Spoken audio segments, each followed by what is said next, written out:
I am so goddamn angry that I just finished yelling into a microphone for about 8 minutes in the bathroom before I got on here so that I could go ahead and not just lapse into a profanity-laced rant that would just get your channel banned. I am so goddamn disgusted, Gary, on so many levels.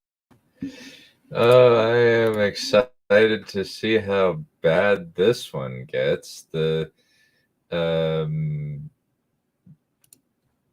Well, I am your host, Lord Captain Commander Dunn, and I am here to, with my lovely guests, to live react to Wheel of Prime Season 2, Episode 6. We're a few days late, and I'm very interested to see how bad they screw things up. Let's first bring on, let's see,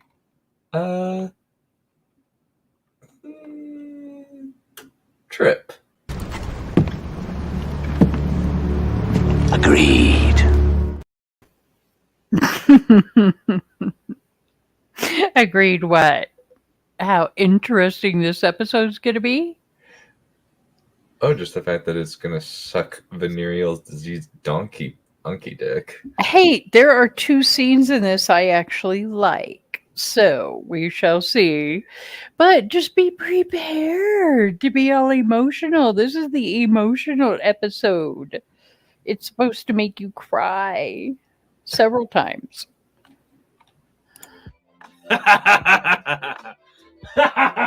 No. There is no way this crap can make me cry. I don't cry at good stuff. How am I go? There's no way I'm going to cry at crap like this. Yeah, just keep in mind it's supposed to make you all emotional. Although I think I think I enjoy the Egwene scenes for reasons I shouldn't be enjoying Egwene scenes. The exact opposite. Anyways, you better bring Shy on. Indeed. Get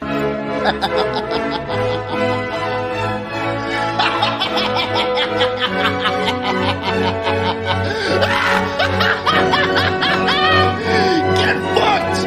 Fuck you! Okay, that actually made me. Oh my god. Hello. Oh, wow. I see we got to return back to my original intro. How much I love that one. I also see you noticed the true expanse of my done roll and deleted it. Good job on you. It only took you like 20 minutes. No, Also, it took me 3 seconds. I just delete the roll. I don't have to delete everything. yeah. Okay, no, we're not getting into this argument now. We're It not. took you 20 minutes for you to delete it after you noticed What it. did I No just argument say? needed. What did I just say? Do you think I'm deaf? Yes. Now, Often. here's a different. Oh, different fuck me. Already. Different I'm yelling all by Maybe- myself. Maybe we need a Calm mail down. order prostitute to take care of that. You know what? I feel like I'm safe as long as he's there to take everything right after. But also, done. Real actual advice. Maybe you should, instead of the generic intros you tend to do, maybe just clip the funniest part of the stream and make that the intro for the vid. It's not like anyone is ever here for the first 10 seconds. Maybe. No, and That would I'm be an gonna I am gonna respond to the whole mail order gigolo thing. You know what? If you can get Hot Seema to come to my door, I am down for that. Who? Hot Seema, Massima Oh. in the show, Massima, however you want to pronounce it, but I've always pronounced it Massima. I guess it's probably Massima. Maybe I don't know. Yeah. I don't think we've ever I heard pronounce his fucking name in the show. I pronounced Massima too. I got confused because you Yeah, weren't it is pronouncing the T in Massima. Hatsuma. So I was like, Hasima? Who's that? Whatever. Just send those guns to my door. Can I get him too? I've seen him. Unless Only if remote you want thinking of someone else. sloppy seconds. Oh, I have to get sloppy seconds. I can't join you. No, I ain't sharing that. Are you crazy? How dare you?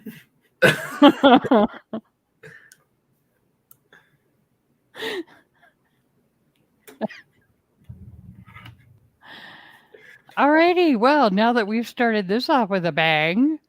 Oh, no, we haven't started it quite yet. 5 seconds. No chugging of cola over there. I took my Kai? first sip. Now it's Kai, started. if I text you a whole bunch of XXXXX, that means mute him immediately. And if I do the same, you know who you need to mute as well. Yeah, you. Both of us. Yeah, no. He wouldn't mute me. Yes, he would.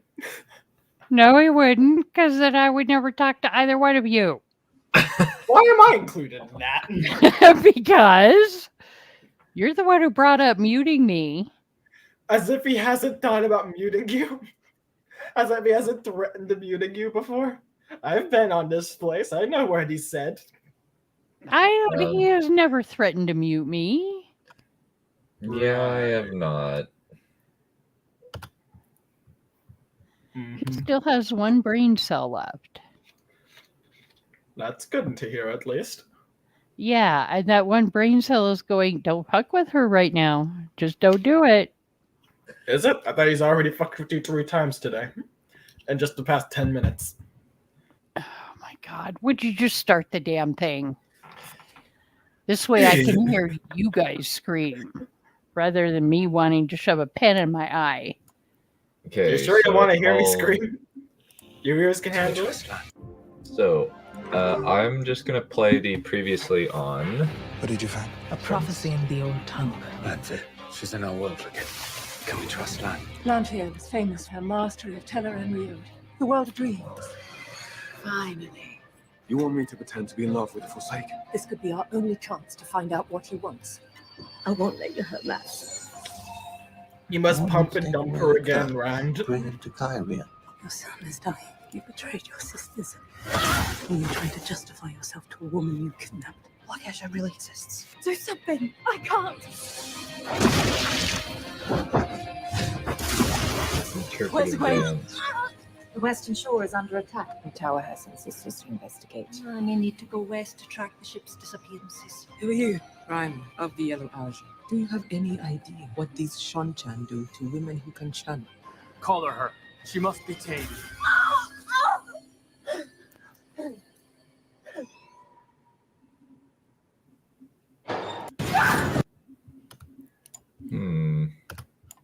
What?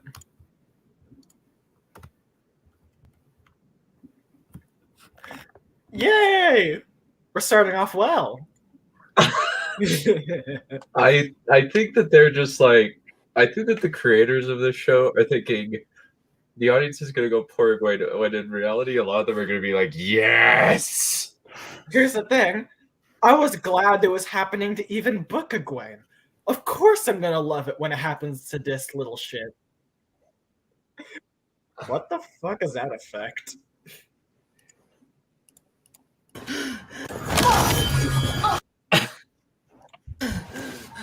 But you didn't...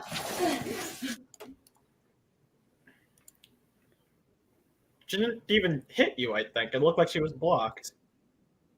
It was. That's weird. You should be able to still hit. Yeah, they changed that a little bit, but in a way I don't hate that Yeah, particular that's not a effect. bad change. Because you'll see some more of it here and it'll make sense. There is some book part of that is accurate, like with the tea pitcher. Oh yeah. No, I have to admit, they are pulling some parts from the book. I mean, they actually do, but it's still just Not as well done. well, no, it's still just enjoyable for all the wrong reasons. Why are they making Rena? Okay, so Also, this friendship part, difficulties. this It's part fairly at accurate. first freaked me out because Rena's being so nice. But actually, I kind of see why they went out at it that way for psychological reasons. I still just, I don't know, this whole part. I mean, it's easier to train someone if you make them start out with nice behavior. They don't want them just broken, they want them as pets.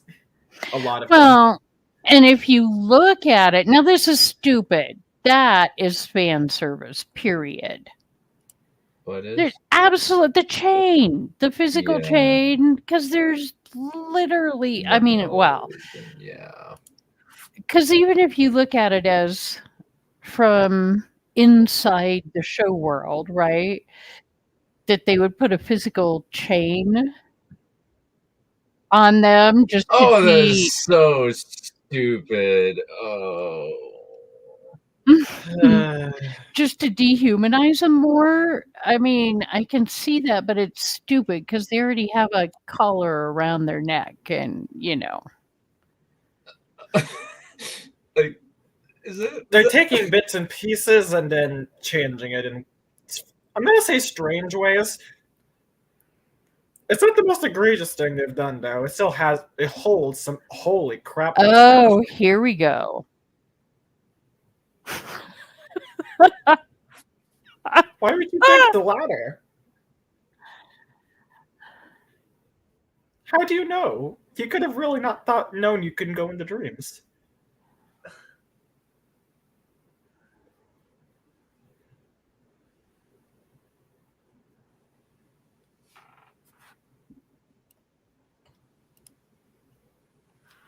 You're not gonna deny?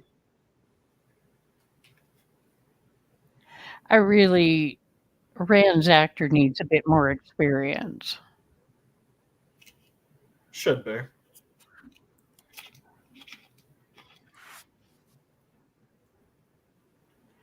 Like I said, he's another Hayden Christensen and Robert Pattinson.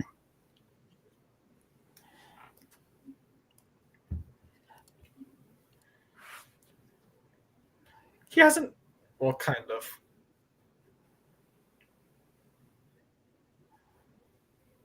Please get off the headdress. Yeah, it's highly distracting. It's like a fashion sense in Amador. You're not an Amador.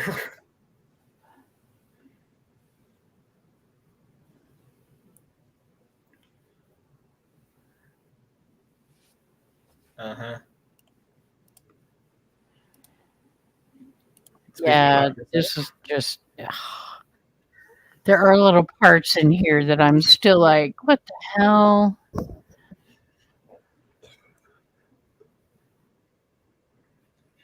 How could she manipulate that, though? Yeah, and they still haven't explained that. That's more incidents for Taverin, not for Moraine being this master puppeteer.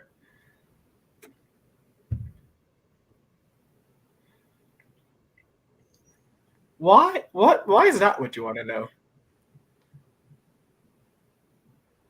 Plus, I believe none of this out of Rand's mouth. I'm not even talking about Book Rand. I'm just talking about the actor. I'm like, really? It's like, Okay. if Rand was, say that was true book world, fucking Landfair would eat him alive. Yeah. Him and his little, oh, well, if you want to prove to me that you love me and I should trust you, that The dude has the manipulative capability, acting capabilities of a piece of sand. Yes.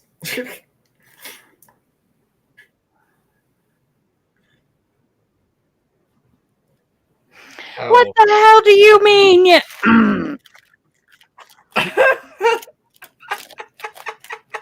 You sent Logain to Kyrian? How?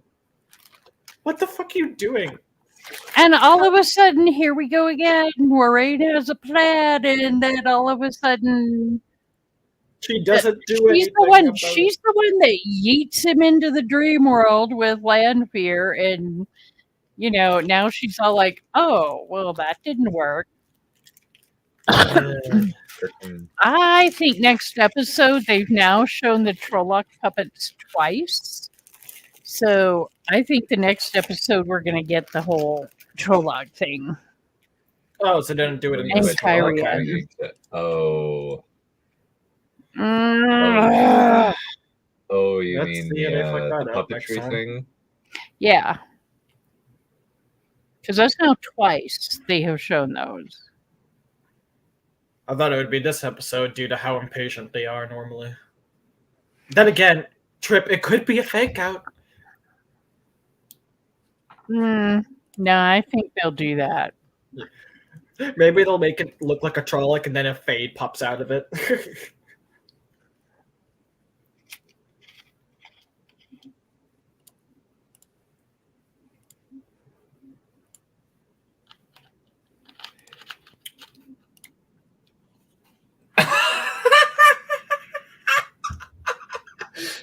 Thank you. I like this guy.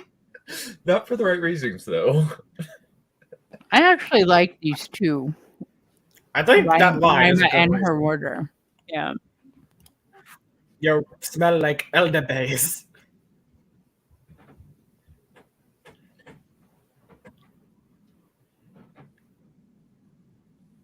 How? They are Not at all of least them are called wisdoms. You could have called her maybe a wise woman or several other things. Yeah, wisdom is unique to the Two Rivers and the Two Rivers only. Yeah.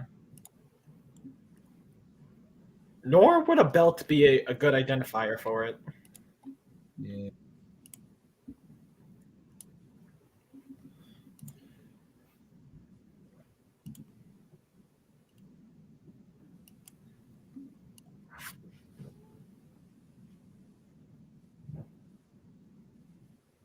Not ever. Not the third one. Yeah.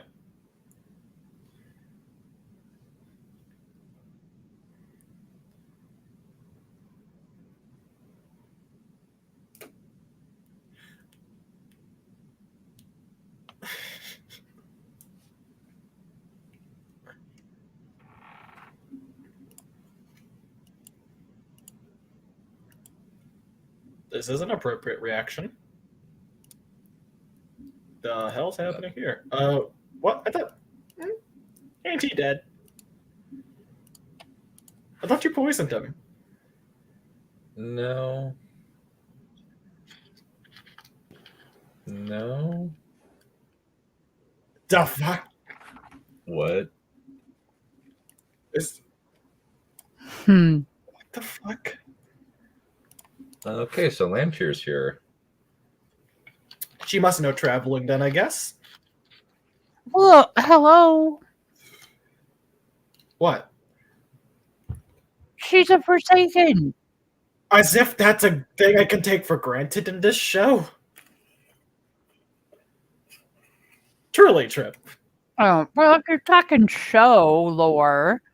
Okay. Yeah. I know Lanfear can travel in the books. I've read it where she opens a portal.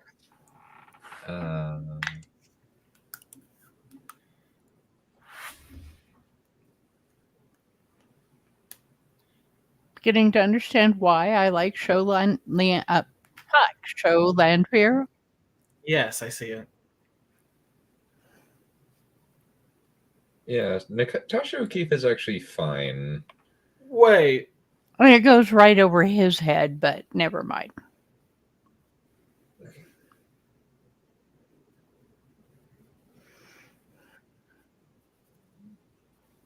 Wait, so she said Leandrin swore an oath to keep him alive, and that oath's holding her. Is that implying she still has to follow the 3? No, they just said she broke the 3 oaths. I guess she's taking this one oath seriously.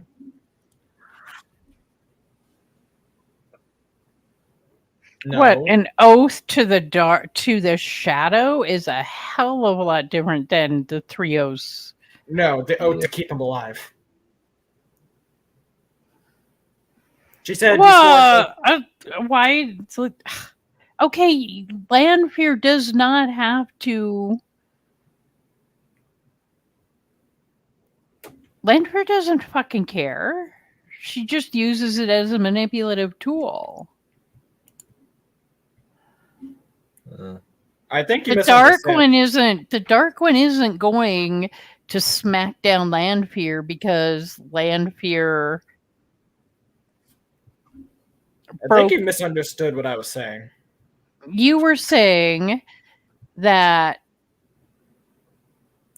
Lanfear broke an oath that Liandrin made to the Dark One. No, I was saying Lanfear told Liandrin that she swore an oath to keep him alive to her son. And I was saying, and I was like, are you trying to imply she can't break that, or is the one she's just taking seriously? But they've already implied she can break oaths, so Leandrin's just keeping to that one oath she made to her son. I wasn't mentioning Dark One. She didn't make the oath to the son, she made it to the Dark One. You sure? We're talking past each other. It doesn't matter. It's the fucking show. Basically, it was a deal that she made. Oh, okay. I was trying to understand what that scene was, okay? There was a reason I was... But apparently he's doing Mongolian throat singing. Uh-huh. He needs a, what do they call it? A theremin or whatever they call it? Yeah, but what's weird is Suroth looks like this is a surprise to her. Like she's never heard actual effective tree singing before. And why is it treated like a joke?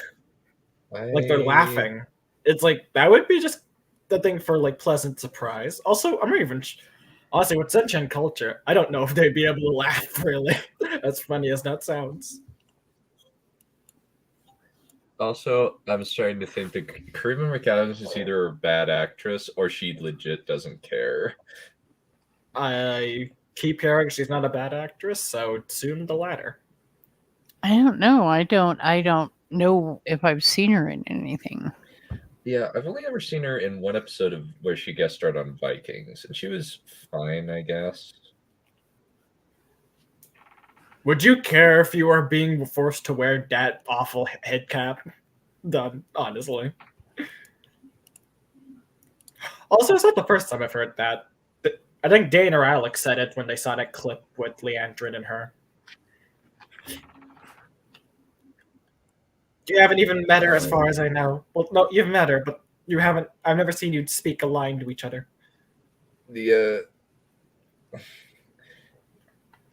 Even in the books, you barely interact. Yeah. Well, no, I mean, in the books, you can understand why. No, here we go.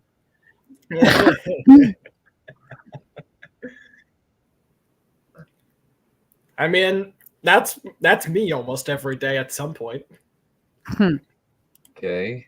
No, in the books, though, Loyal has traveled with them for quite some time. So, yeah, the book set up that emotional connection. Yeah. To the entire traveling party. And here you're like, why the fuck? I mean, other than just it's a decent thing to do, why the fuck would Loyal care about Egwene? Or think of she's strong enough. Also, so yeah, the whole beating up her Damane thing or her Soldam thing was the fake out. Yeah. It was still book accurate though. It's book accurate, but honestly, I feel there's better ways to do that that's not cheap. Because they're going for that cheap route. Try that a few more times, Egwene. Come on. Keep trying. Oh, God.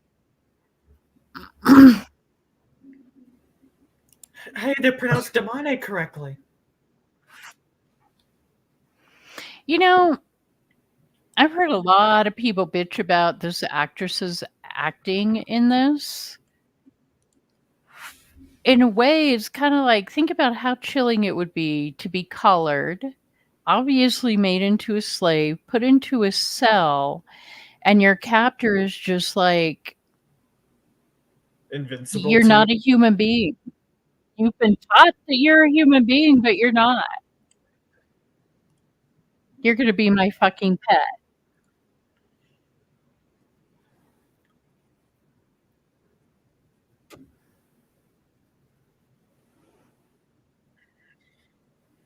I don't actually hate Azalea's acting here. I really don't. She's I actually agree. doing a good It's- job as Rena. It's pretty similar to how she is in the book.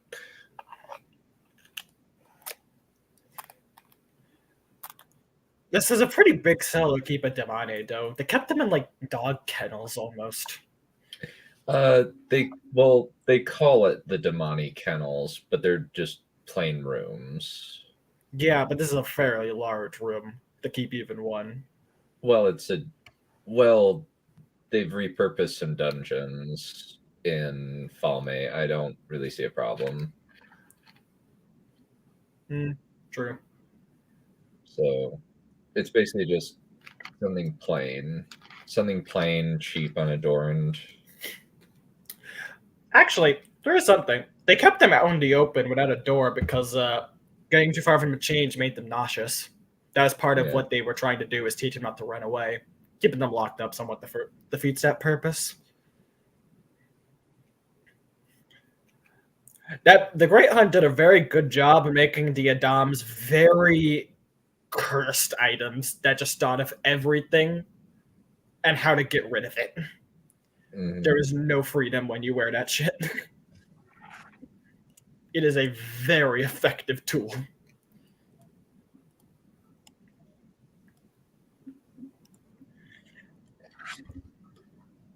What the hell is this song? What? Yo, I'm like, what is this pop song by Halsey BS that's playing? Yeah. I will say this though, I'm never gonna give that stuff a thumbs up, because while it's somewhat accurate, I feel it's somewhat clumsy and half-baked. But it's not bad.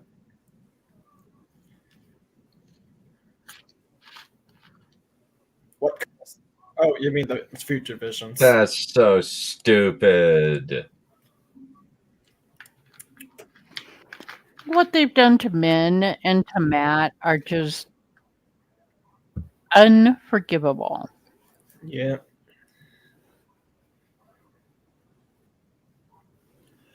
Also, thing to Rand, he asked where Ishmael was and what he's planning. Why do you not think they're working together? You don't know that the Forsaken aren't working together yet, because we don't even know you have Lewis Theron's memories. You have no idea how bitter and backstabbing they all are. And honestly, we don't even know if that's the case with these Forsaken.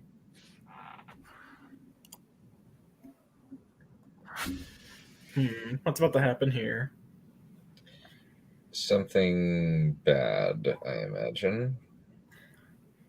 Oh, I am probably going to ask you to pause after this, or partway through this scene, because I seem to be the only one thinking something about this. I've seen. Let me see.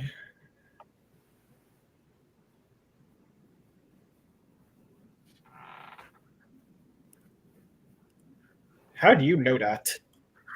Also, the couldn't say this official earlier. roles. That's dumb.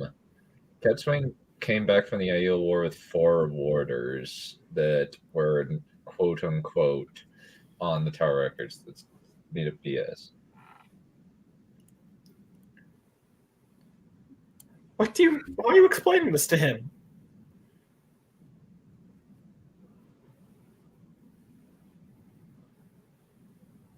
Why? For a second, I thought she was holding a sword that was on fire. Nope, just a really large torch.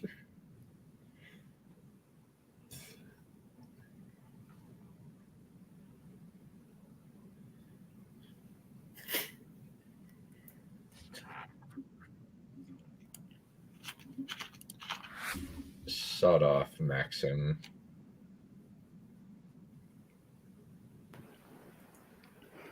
See, they don't have water cloaks. They can all just teleport.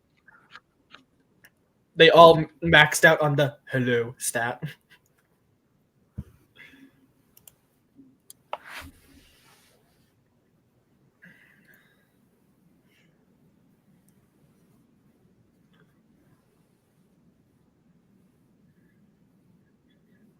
And he just goes, what? What is going on? Okay, remember they found the poem. I remember. Okay. That's why. And so now this is like made them think that he is a dark friend. And if he was a dark friend, why the fuck would he keep that in his saddlebag? This? You have not fought the dark one. I guess you might say you really fought think against you the could dark one, but you have not fought the dark one.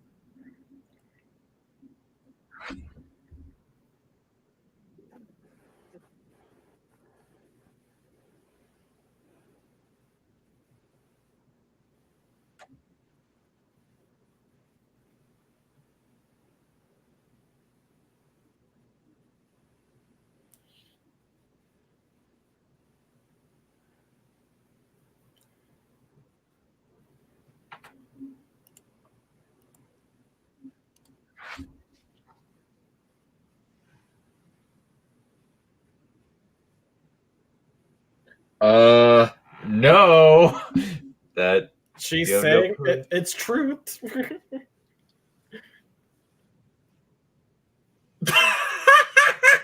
He hasn't. Okay, pause it. So, I know what you've been asking around. And the Okay, way they but Kai filmed- doesn't. Yeah, you can ask What? him alone first. No, I'm just saying he doesn't. So either know. you or I need to say what the question is before you go on. Back it up a little bit, Kai. Just a little bit. Okay. Okay, my It is your question is when Alana is questioning Lan here, especially the second part, Mm-hmm. when I watched this, the first thought I had was compulsion. Pause it Oh. then. Thank you. Yeah, I think compulsion. Because he seems like He doesn't want to. well, and I mean, I understand that, but, and I know she's got him wrapped up in weaves, which is, I don't really think she could do that unless she was a dark friend herself, although she's probably still thinking he's a dark friend, so maybe, but Well, anyways, my not whole harming thing him. is, especially the second part, I'm willing to give a measure of leeway and say that compulsion is not against the three oaths. I'm And just- she is not using the power as a weapon, so I don't think that Okay. it would qualify. because she's Wrapping- just restraining. Yeah. Restraining has been always fine. It's nothing bad. But also, I've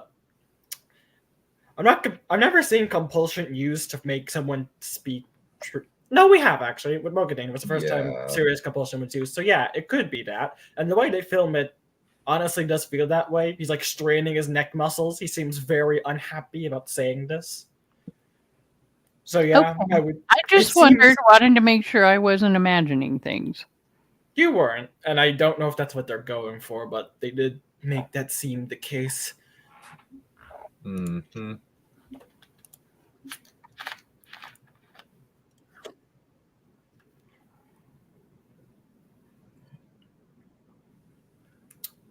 You know what I just realized? A really good effect for weaves could have been a unique pattern for all of them every time they use it. Because they're weaves, they're patterns. Would have been actually pretty nice for that. To legit see weaves. Watch and find out.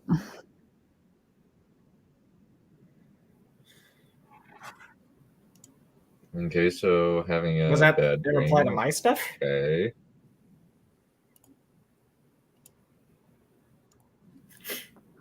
And that is a dream he had in the book. I don't remember him having a dream that he killed everybody he loved. Yeah, pretty much. After he left Moraine on the mountainside. What do you mean? After he ran away from Moraine in the books, right? He And then there, dreamed- as or far as what? I remember, Oh, that was Dark Friends that he killed, wasn't it? Yeah. However, pause for a sec, because I have a bit more to say. Okay. One, there is evidence that he was seeing his own friends as well. That might be where you conflated. Is one, he's killing Dark Friends, and two, he sees Egwene in the dreams and immediately attacks her. Yeah, I think they did a mishmash. They pulled all those elements together into just that. So yeah, I don't think we ever directly see him doing so, but I think it's referenced, and we see clearly enough that they are haunting him with visions of friends constantly. However, that they are trying to kill him is the big thing. Yeah, and also, did they seriously just have Lanfear just fuck Ishii out of Delenrio or wherever? Seriously, why are you doing this to Ishii? Oh, has she called him Ishii yet? I'm not sure. I know she does. Yeah, she has. She did. She just did. And also, Moraine revealed that it was a Shamael. Not that. No, but I meant Ishii. Like, go back first, then, just in case, because I might have missed it. But you will see exactly why we're saying this eventually. Just keep going. Oh my god! Oh, son the bitch! They canonized our nickname. They made our nickname canon. We call him Ishii, and now it's canon. Okay, to be fair, the fandom has done that for many, many, many, many years. True. But yes, they did. We use it derogatorily now, though. And so it's so funny to see it pop in here. But seriously, why? He is the lead Forsaken. He should be getting on her ass the second. He just... What? I beg your pardon? What, are you trying to say Lanfear should be bowing down to Ishmael? Have you lost your fucking mind? Oh, we have You being serious or sarcastic? I am being... Oh, hi, Codex. Go for it. Codex. But why do you... What? Lanfear would not... No. She wouldn't bow, but she also would not dismiss Ishmael like a fucking fly. He is still basically her boss. No, he's not. Yeah, He's there is her a co-lead. Kind of. In the scene where Dragon Reborn, they do have a little friend by themselves, and she is clearly not just dismissing him. He is still very intimidating towards her. He has a point. Yeah. Okay. I'm not saying she has to bow. I'm eating. I said okay. She's combative with him. Yeah. But there is a big difference between... I was never saying bow, but they do constantly make Ishmael just look like he has zero rank or value when he should be equal, if not above her. I do view him as leader of the Forsaken even early on, so that colors it slightly. I didn't get the sense that Lanfear was co-lead, but yeah, she is very high rank. She leads a lot of the Forsaken. And she definitely wasn't the kind to bow down. She was also his biggest rival. But yeah, just he would give you shit for that. You stepped into a very combative evening, Kodak. Mm-hmm.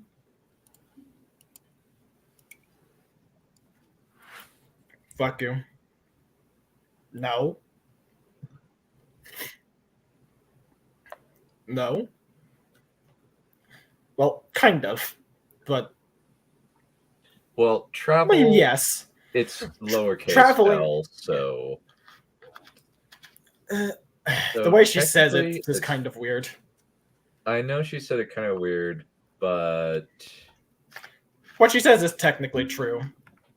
it is true. Also, I wouldn't trust subtitles to get the meaning across correctly with the traveling. I'm not sure if they would remember to capitalize.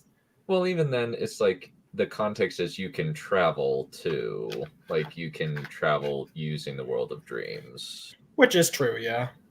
So it's more that's not something she teaches him, which is why I was a bit like, oh, so who do you think she? Oh, too late. What? Oh god. My question's already answered. Because you guys were arguing about traveling. Yeah. Telegram could be used for traveling, but she doesn't teach it.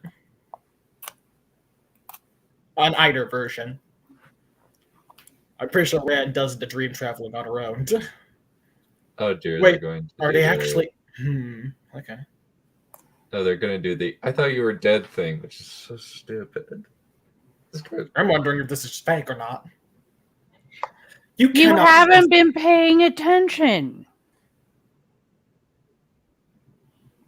Have you? What do you Have mean? I not? No, just shy. Wondering if this is fake or not. Lanfear just took him there in a dream. Could be, I guess. It also... They're saying that you can travel. That's... You can travel from a dream to a Oh my location. god. Okay, never mind. Let's just move on from travel. I'm going to mute myself now. You think you can't. And my confusion is warranted.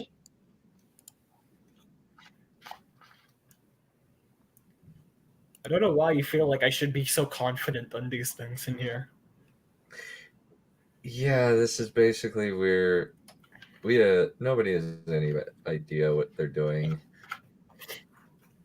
It's like it could easily be a fake, it could easily be a dream, it could also easily be traveling there. I can't know which because all three are equally possible. From this scene, I think that it is not fake. It seems to be in my case, but I can't know that that before this scene. Definitely not fake. Yep, it was real. Okay. Yeah. I still don't know if it's in a dream or in real because again, both are technically possible. And here's like Telar and Rion is not distinctive. There's none of the normal none of the normal elements like the not matching day and night time or the ever changing. There is an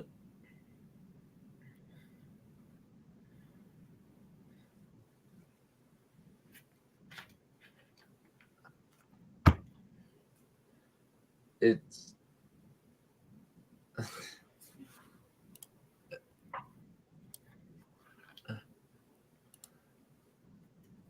Rip.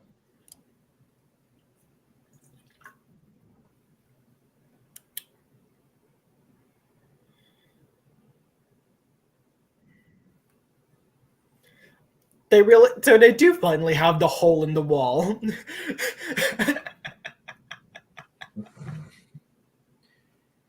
Thus goes the catechism.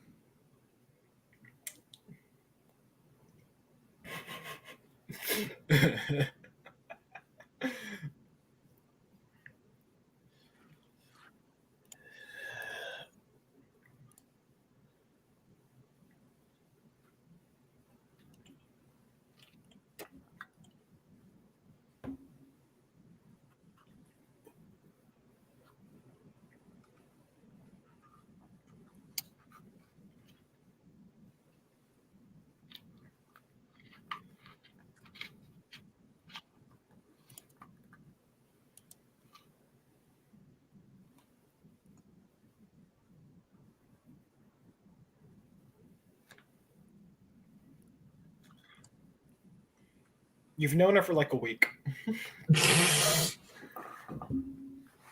There's at least some measure of nobility there, but I just don't believe it for Elaine's character. She's a stuck-up Yeah, snob, but also a bit of a stickler.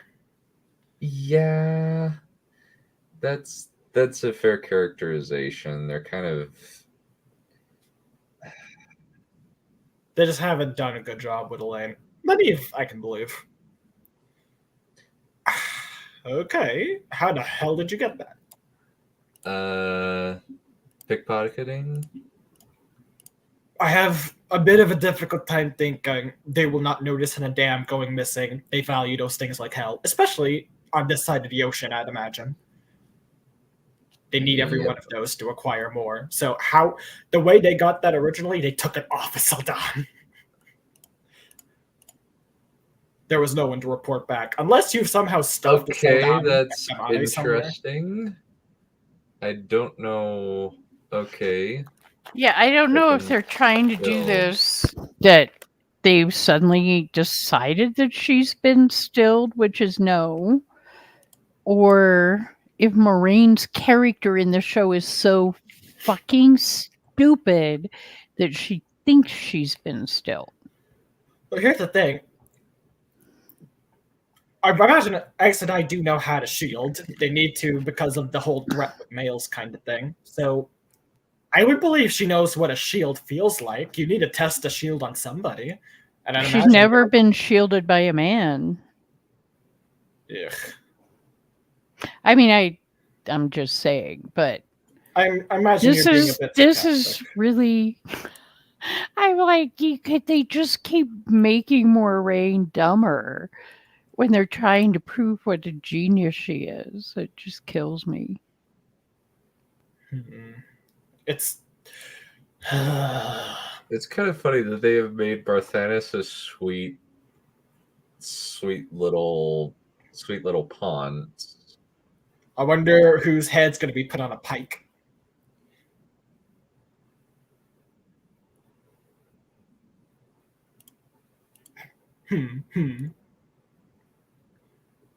Oh.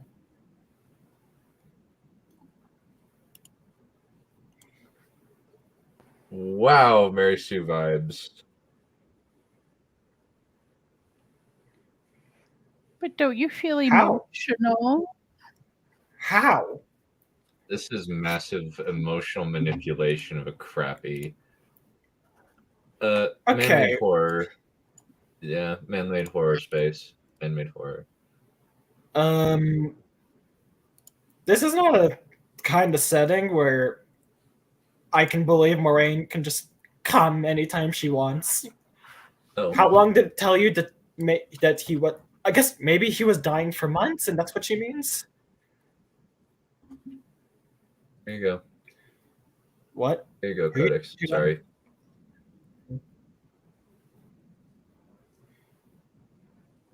Oh gosh, And she's an asshole again. Congratulations. Wow, she's evil. Ooh. Oh, thank you. Based. I love it. We don't even know their mother. Calling your mother a giant bitch.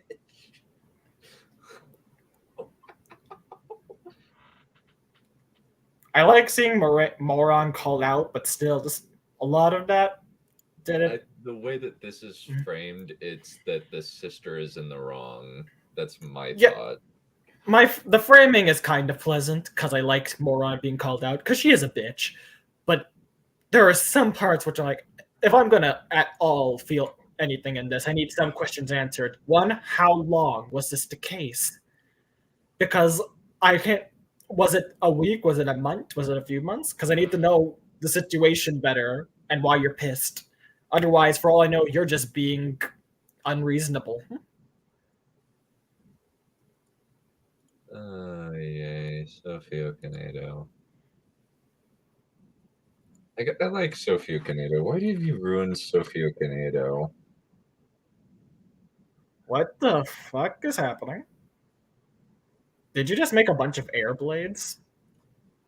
Yes, she did.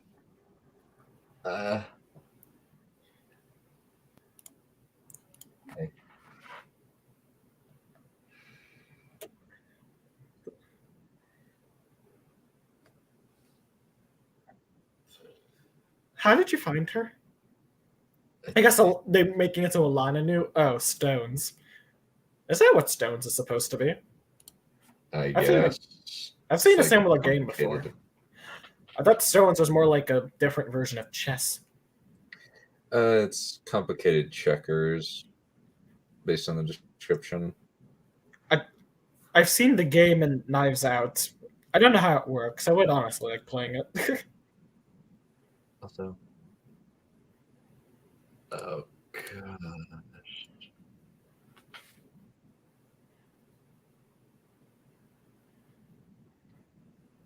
Well, he thought that because he thought he was the dragon, and that's the prophecy.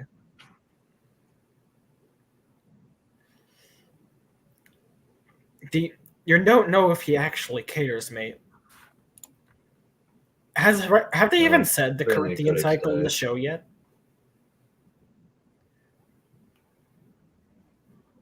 And if he doesn't? Once when he met Loyal.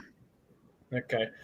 Also, no, you're not. No, you idiots. Okay.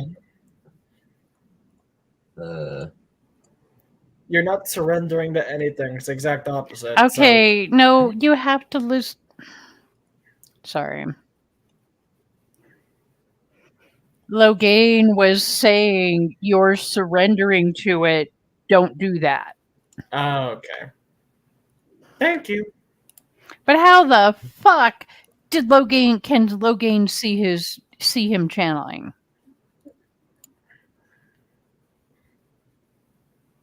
Logain has been gentled. I know. I know. That's Dean. Also, no, he can't do anything. The only time that line holds legit Oh my weight is gosh, to the coincidence in this is so ridiculous. If they had Taverin more explained, I could honestly get away with more shit like that. Yeah, I guess, but it's just... It's their fault for not making Taverin a better concept in the show. Now, see, I watched that, and now I think they've got Matt as a cheater as well. Oh, man. Yeah. Which also goes more against the Taverin-ness. Like, he doesn't just do... Especially since Matt's an honest person. He does not... Well, he lies, but he holds his word. This Cheating and gambling would be feels like so breaking a- freaking hollow, but at least Donald Flynn's giving his all. Oh yeah, he's doing pretty nice of a performance.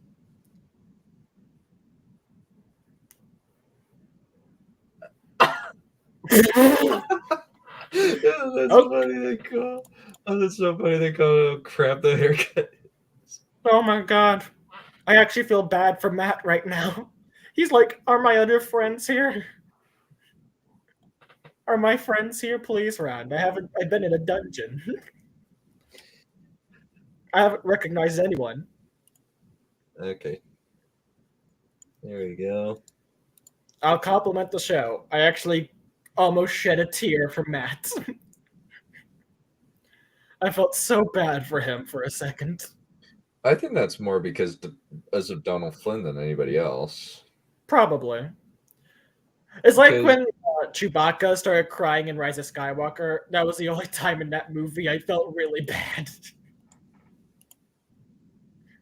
Doesn't matter if he's a non-character. So it's like, oh right, all your friends are dead.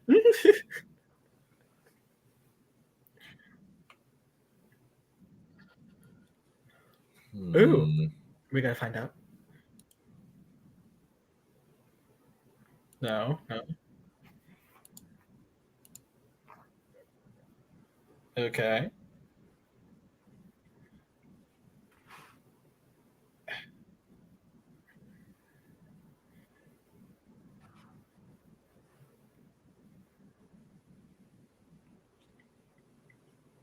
That's a misspelling, but yes, fine.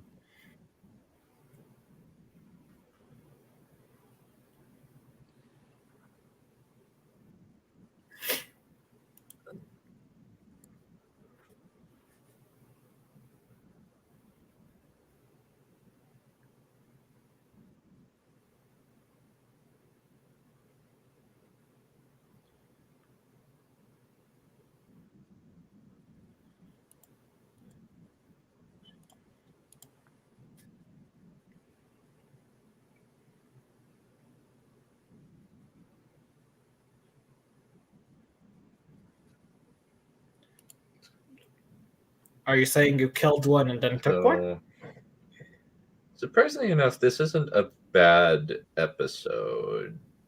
There are some stuff that I really do not like about it, but there I would are call it. less bad elements in it. I'll never say there's a good episode, but certainly the best we've gotten.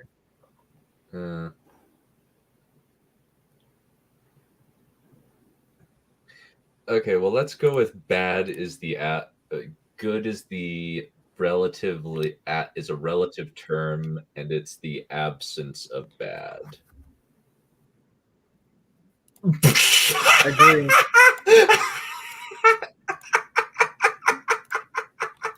Go back. I didn't finish reading that.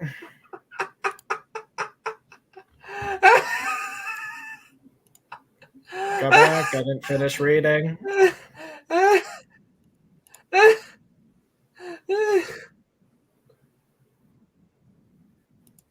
No. No.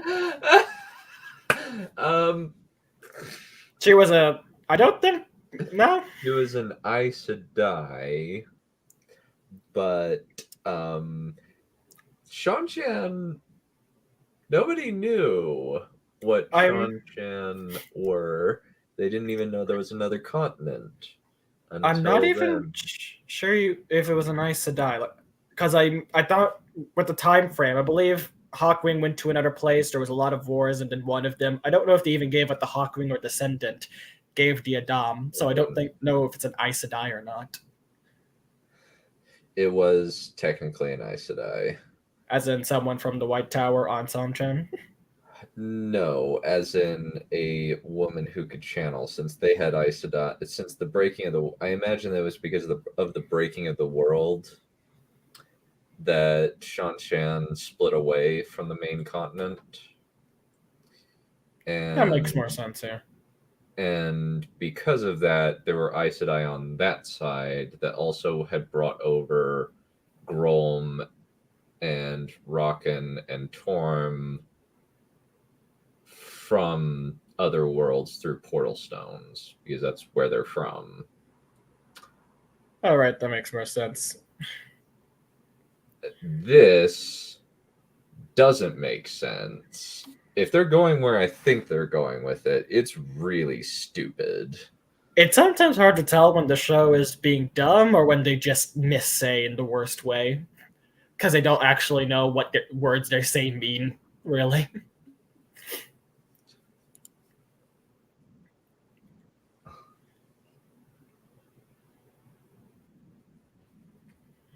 Oh, come on.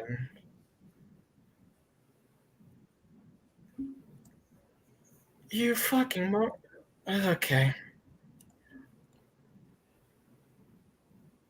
That's wow.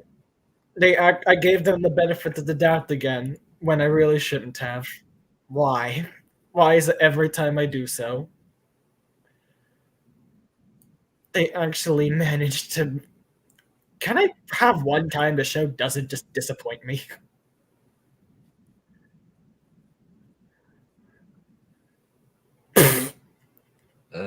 So how do you even know that? Do you actually know if she's special? Because she technically is in some ways. She is fucking with her head.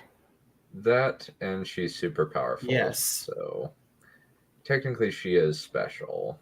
Yes, which is what I'm asking, Trip. They would I am not unaware of the fucking with the head. No, she's manipulating her.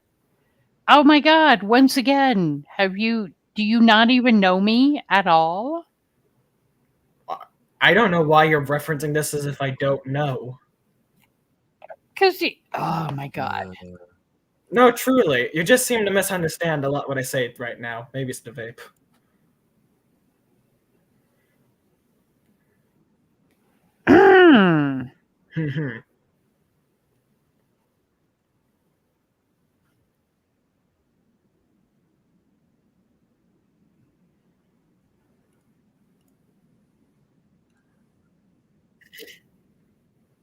So that's what the from the trailer. Also, what is going on with her freaking eye? It looks. Like if you look I at mean, it, she there's was red next to an line. explosion. It looks like she has a stroke around her eye for some reason. She was next to an explosion. There's still the blood splatter.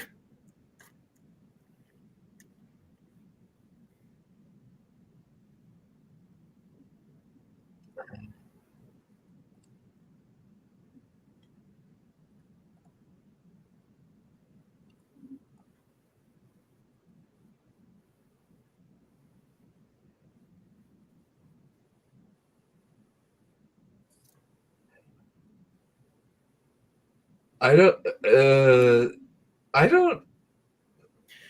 how much I like this. I don't. The Sunchamp's perspective doesn't really... Look, you could say it's manipulation all you like. This doesn't really fit with their perspective, nor do they necessarily know this is the best way to manipulate a novice.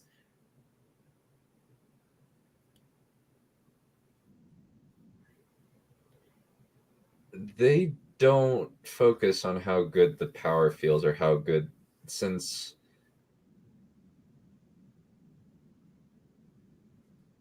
Yeah.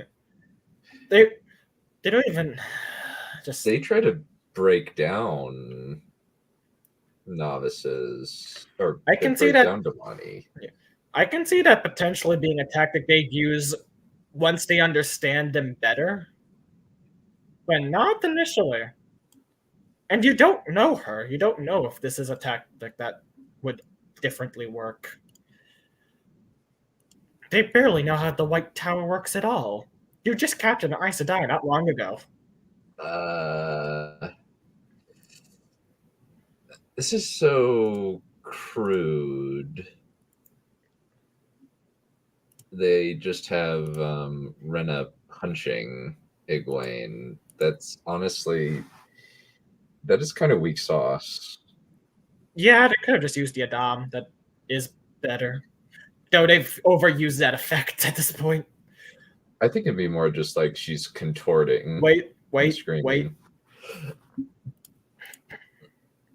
I'm not saying pause, I'm saying wait. They're actually acknowledging it. You've never had a friend. Oh, that's it? That's fucking it? What kind of pathetic life have you lived?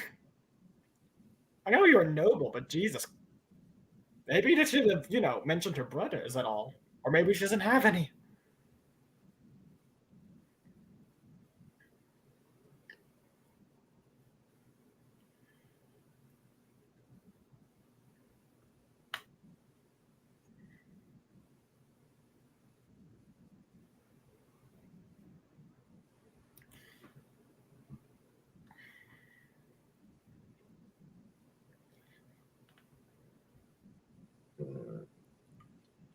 Holy shit.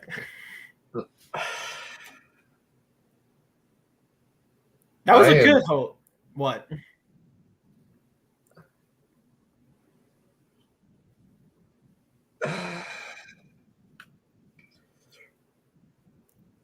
Look, this is the best map we've gotten so far. That's not in a dreamland.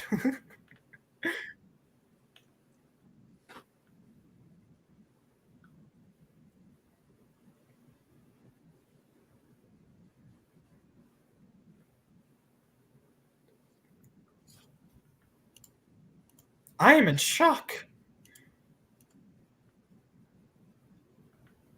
Holy shit. Okay, you should be a bit more shocked by that. I'm not completely okay with how easily you're taking that. Yeah. But still, that's in character. A lot of that's in character. Not a fan either. Nothing they do ever doesn't come away with problems, but that's still the best map we've gotten.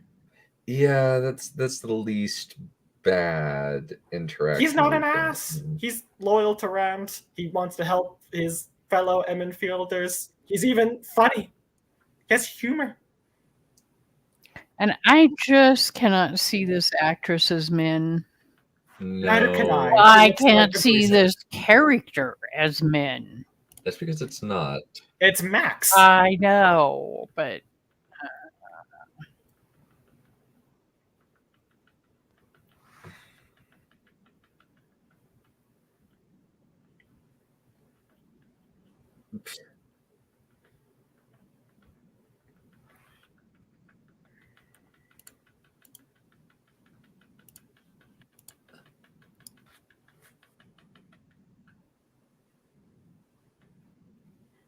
Why not?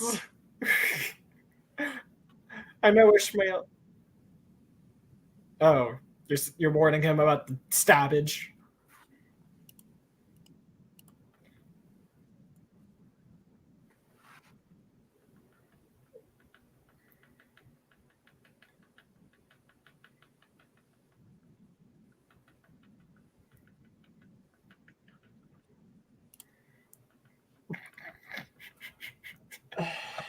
How do you know Infam? Is that something you're just able to interpret from the visions? Or is that just something you're guessing? No, that's something Ishii told her, I think. Wow. Wow.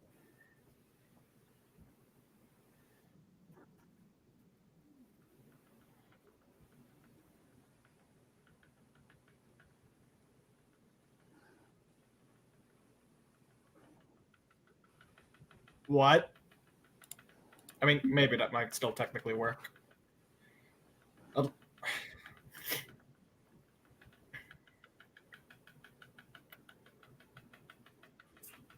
No, you're not.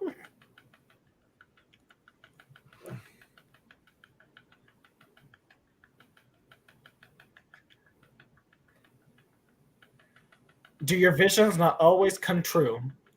Is this not the lesson you've learned yet still? Isn't that why you want your curse gone? Fuck, they have not... They have not done a good job establishing what her abilities are. Or her character in general. Yeah. We're fishing in a swamp. We have recently just come up with like some good-looking bits of old treasure. But it's still a swamp.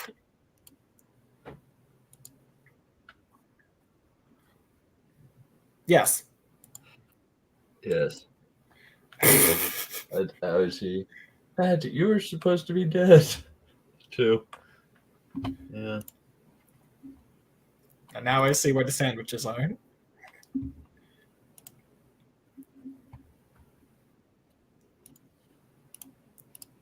Wow. Are you still a dark friend? I genuinely don't know if they're going to do that.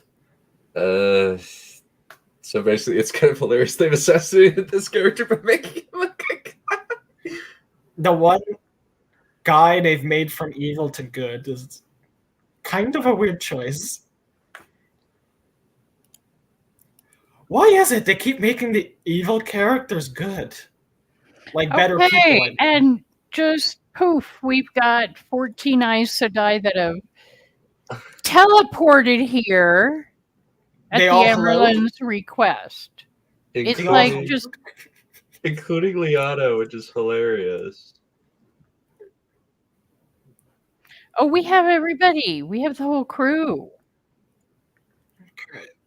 Saiwan takes forever to travel, and Saiwan's hello ability is -1. She cannot teleport. Yeah. I'm dubious.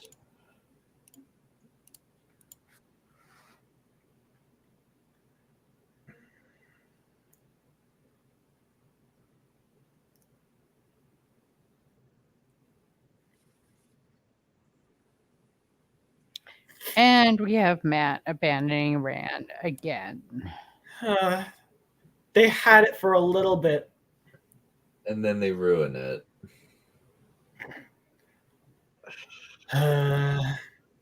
Fuckers. Hello. How did you find him? How? How? Because Alana was an IO. You mean in the Yes. actual city? Yes. Because teleporting, it works that way. Don't you know? Like, they can teleport the people now. It's like hello is general location, hello person is to the person. That is just goddamn ridiculous.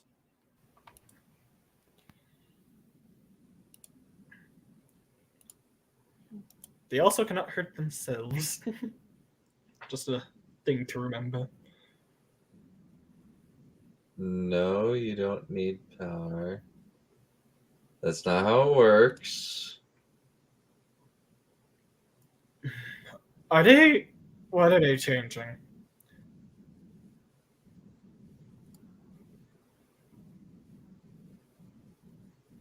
But you need to know how to help them. You need to think That's- about what you're doing. Also, Unless you're so talking about maybe- linking? So are they having? If they're having 90s, if they're have, yeah, no. They also Like- haven't established that they're...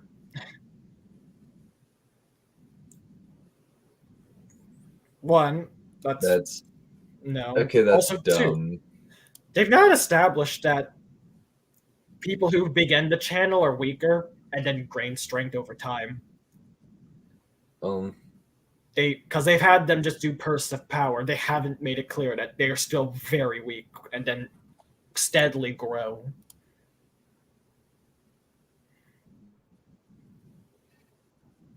That's why they constantly reference their potential. Not their That's power, a- but their potential for it.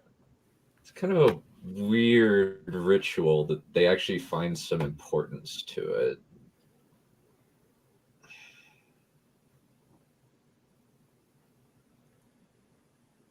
What's happening?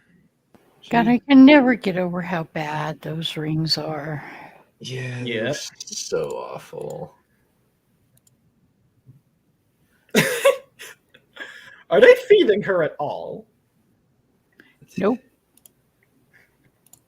Look, I know you're starving and dehydrating someone is good for torture, but you do want her alive.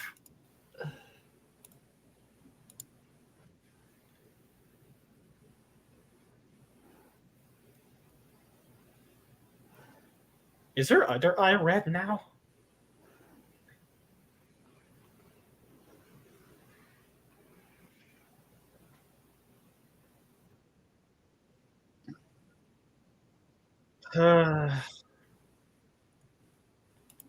I hate the effect. Yeah. See, and actually, I can appreciate the effect. It gets the point across. Part of why I dislike it is it's not always pain that happened, but nausea. Oh, I like this scene. That's This whole thing is actually one of the things I kind of like about this particular episode. I know there are problems with it, but I'm not being that picky. So they discovered she's an Aes Sedai. Okay. Okay, makes sense. A demonic consents. Yeah, but it's a retcon. And I do it. They got good chemistry, I guess. They do.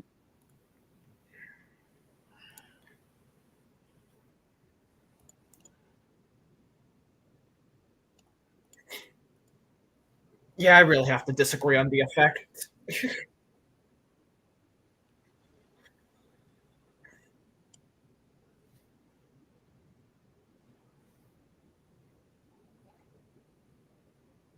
Wow.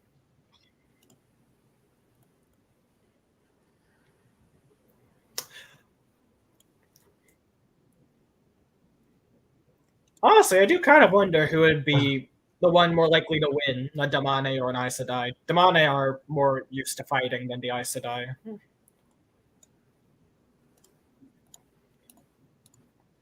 And also probably more used to defending their Saldam. Also, wait a second. What's happening with the Damane? Her Saldam just got her face burned.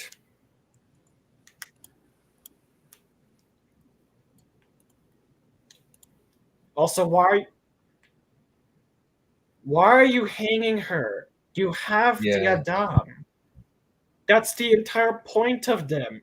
You can make her feel anything without harm.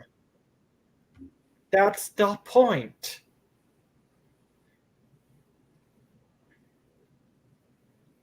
What? Like, yeah, okay.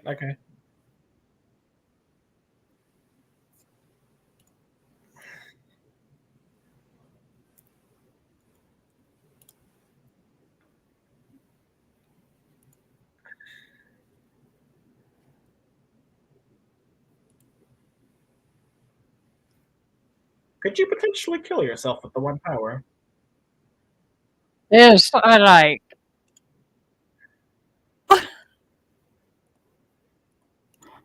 Very brutal. That's actually Is- intelligent. Where she realizes the weak link. That's actually kind of intelligent. But Okay. okay. Yeah. That Damane should be screaming. I think that she probably just passed out. I'm a playing devil's advocate for this. I kind of hate it when the show's not obscenely awful. Awful, I guess, where it just like. Yeah, but I feel the same way, but like I said, Nothing's- I like the whole Rima and her warder thing.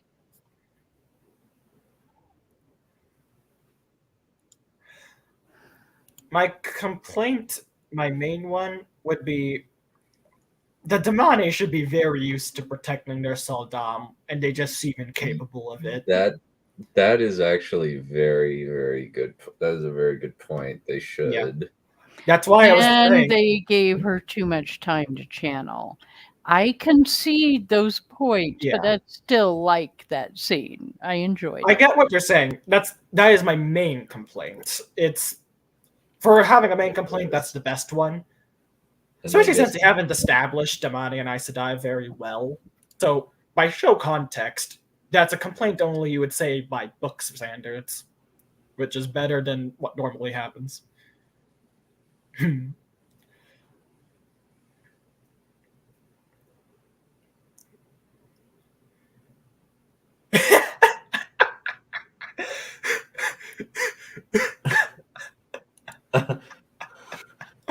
Jesus. That just came off as funny. Well, she's being extremely condescending. It's just like, oh.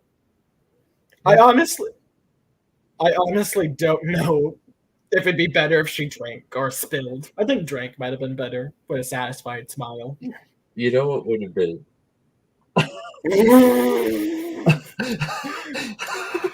All right, very funny. I don't know why Oh. that's freaking hilarious. So this is just amusing to watch. Also, I guess that's a Damane hairstyle. The braids on strapped tight to the head.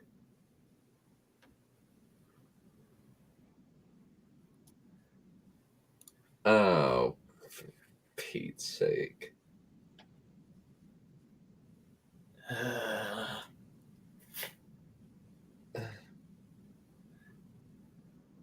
Great.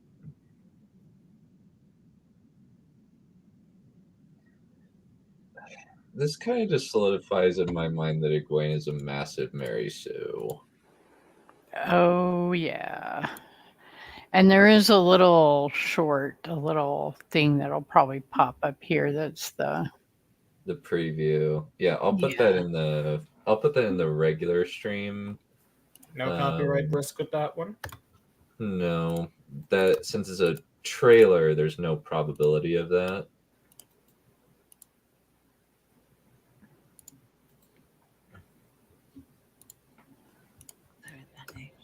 All right, let's see what this crap is. I remember her at that age. So sorry for not reading any of your comments, Codex. I watched Darren full screen, so yours will pop up. And this whole thing you're doing with Swan, it puts all of it, the last battle, the fate of the world in jeopardy. Isn't she your co-conspirator? It's Fissy Trial. I saw what she did to the last man who called himself Drake. Whatever comes, face it on your feet. That terms of it's so disingenuous. The collar thing, that's the Damani collar.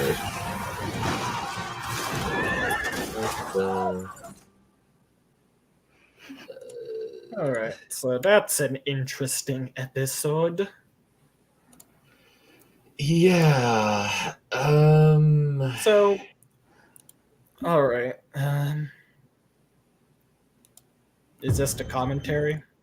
Yeah. Shall we give our thoughts? There I are would- things I thought were like okay, but the problem is they've just so ruined the context that, and they're still relying on lazy teleportation BS. Oh yeah, the fast travel crap. The hello. Hello. There's hello. There's nothing in this show that escapes problems ever. It isn't. Its foundations are basically swamp. Nothing will ever be unmired. But this does have the best in the entirety of the show. Yeah. It is the thing that it takes the concepts and doesn't either do the opposite or fuck with them super terribly. They try at least. I still don't think like with the Egwene Damani part they did as well as they could. They still do it cheaply with their fake outs and stuff like that. But they at least try and get the concept, which is more I can say on others. Matt, I'll say it. Yeah, he's ruined, but for a gleaming moment there, I felt bad for him. I have not felt bad for any like character in the show. I felt bad for the book characters and how they're being bastardized, but not for a show character. This one, I was like, holy shit, your friends are... You just want your friends back. Such a genuine, nice little sliver there. Yes, they fuck it up, but can you besides the dream, that's like the first bit of Matt we've gotten and not hated. And I'm middling on the Rima fight scene. I'm not against Rima or Warder. They haven't mischaracterized either of those two.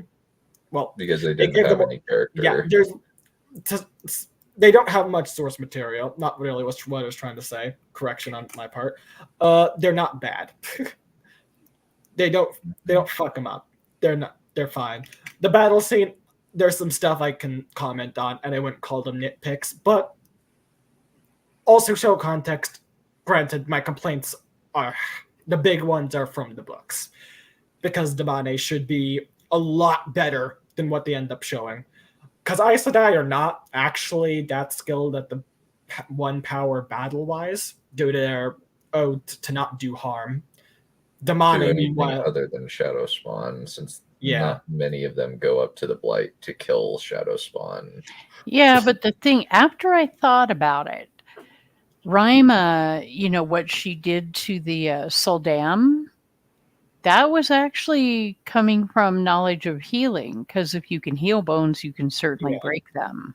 That's what I thought you were about to say. It looked like she might have been like healing, and I think the way you kill with healing is via touch. Granted, the show is fuck that, so shows context, yeah. I guess if you take that part of the book and that part of the show, it works that way. So, well, I guess at least in this episode, after I thought about it for a while, there's still so many things I hate, and the characters are just not who they should be, and they've taken they have no care or consideration from just taking unrelated incidents and just like and phrases and dialogue, and like they just, I swear they throw the shit up in the air and see where it lands and go, oh, okay, well now we're going to have this character saying that thing, even though they're not the character who actually said it, and they certainly didn't do it in this place and at this time. Yeah. So yeah, there's a lot of shit I hate, but I can actually see glimmers of not only pieces of the books, but glimmers of what they are trying to do. Now it's stupid, but I can at least in this episode see glimmers of, their shit. Yeah. It's like seeing, but it's like seeing a speck of light, like something glimmering metal in the swamp. It's like, oh, I can see it. It's still under the swamp. Almost. Just let it sit. I think we all agree that at least I've talked to or seen that, Yeah, we saw glimmers of Matt, so that was okay. I Rena, liked Landfear much Rena more. seemed awful. I feelings on Lion Fear have not changed really, because the 3 scenes she's in, she's still doing something. I'm like, no. 1, you do not treat Ishmael that way. That's just no. 2, some of the stuff you were saying with Leandrin also, I was kind of like, what the fuck? Granted, I was also confused during that scene. I must have been you're missing some context. What was she exactly saying? Basically, Landfear was saying, at least the way I took it, was that Leandrin had made a deal with the Dark One to save her son. And that Landfear basically really didn't give a shit. And so she killed the son to make a point, and then basically said to Leandrin, it doesn't matter because you can never be released from your oath to the Dark One. Okay. Does that seem like what she said, Kai? Could we just replay the scene, actually? I would like to see it again, because I couldn't fucking keep up. Yeah, because you were talking too much, arguing about something. My assumption is Should I just not say stuff? So, my understanding of the scene is that it's a Faustian. It's fairly Faustian bargain, straightforward. which It's just a Faustian bargain, and there's nothing I'm else. not sure if the to Dark it. One ever did Faustian bargains. They were all given like some vague promises, but not necessarily Faustian bargains. As in a Faustian is in a deal with the devil. Yeah, but the Dark One never did deals. He gave vague promises and rewards for the loyalty, mostly in reference to their victory. He never really. No, he promised shit. Well, you can promise, you just don't need to give it. I mentioned vague promises, but not. He doesn't give anything like immediately. Not normally. Do you have examples where that's not the case that I've forgotten? Well, basically, there are times within the books that there are times where it's just promises of power, etc. But yeah, I mentioned those. I know that there are times where he promises punishment for failure. That's different. Like, when he makes the oaths, they're normally given the impression, once the victory is had, you will have a place in the new world. That is the power that's often referenced. Otherwise, if they get power in the immediate, it's normally not as like a reward or anything. It's just, you are one of our loyal subjects. We want you in more positions of power so you can affect greater change. It's not like a reward or anything. It's just happenstance and you get a benefit from it.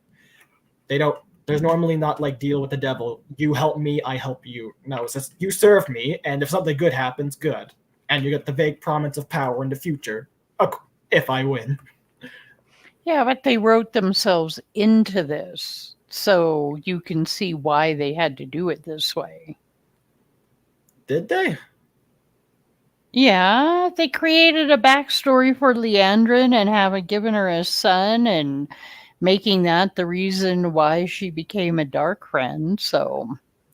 I still think there's other ways you can go about that, but let's also see what the hell they say exactly. Play the scene done? Well, let me mute it. And just holding you back. Let me see. You swore your oath. Okay, she isn't. Yes, she is saying he swore your oaths to the Dark One to keep him alive. Question: in what way has that manifested at all? None whatsoever. Yeah, I have no idea what this is supposed to mean. Well, the son is how old? I guess he's... I don't know. Perhaps... No, he's like, I swear, I think he's 80-something. He's at least 70-something. Might be 80. Actually, I think he's 86. I think they say it in here. So, I think the point of this is that You swore your oath to keep your son alive. Well, your son is alive, and it's like dying with cancer. There's no, he's just alive. And anyways, but I think that's what they're saying. So here we go. So then Lanfear's using that. Also, I find a lot of that stupid. Also, this bit's interesting. Like, this is completely fictitious. That that apparently, like, she was forced to marry before she bled. Interesting. So, like when she was 11 or 12, probably. Which is, I think, everywhere in Randland in the books, that would be considered abhorrent. They were not that. Look, I get historically that's something that has been done, but seriously, what the fuck? Well, kind of even the thing is, even in medieval society,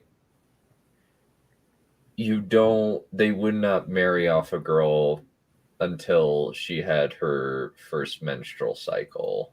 Some medieval societies. I said historical precedents. I didn't say what I was referring to. I'm aware that 13 was like a minimum age in many places, like Byzantine. So wait, what Codex? What were you asking? What was made up? Leandrin's backstory and stuff. Oh, okay. Yeah, completely made up. Horrible person. I thought you read Great Hunt, Codex. Where are you? Leandrin's backstory isn't talked about until book 5. No, it's Shadow Rising, book 4. She's mentioned as a commoner in Shadow Rising. Shit. Yeah. Fuck me. Why did I say that? That's not a significant spoiler. It still counts as a spoiler. My bad. Her backstory is very unimportant. Yeah. It is not in depth. It is literally just a mention and something she doesn't like. That is well, because they're giving everybody a sympathetic backstory. Why did you not give our main characters a sympathetic backstory? They took Matt's and gave it to everybody else. How dare you? God, or I can't talk about Matt. Well, I was about to say, you're not spoiling anything if you say Leandrin was a commoner and doesn't like the fact that she doesn't like when she slips into a commoner accent. And the only other thing that is just she was a dark friend before she came to the tower. That's all that we really know about her backstory. Codex, I'm well aware the show isn't following the books. I'm trying to make sure I don't spoil the books for you because I commented on book 4 and I'm not sure if you've finished book 2. It is thankfully a minor detail though. Well, you didn't spoil anything like Rand drinking the blood of a baby giraffe and flying out the window shooting. Oh my god, whatever. There are giraffes? I think there are giraffes in Wheel of Time. I'm not sure, but I think I just read that some time ago. I can never tell. Well, come on, you've read that part, right? Or did I spoil it for everybody? Oh, darn. Oh, God. He drank the blood of virgins. Stay away, Mormons. Rand's after you.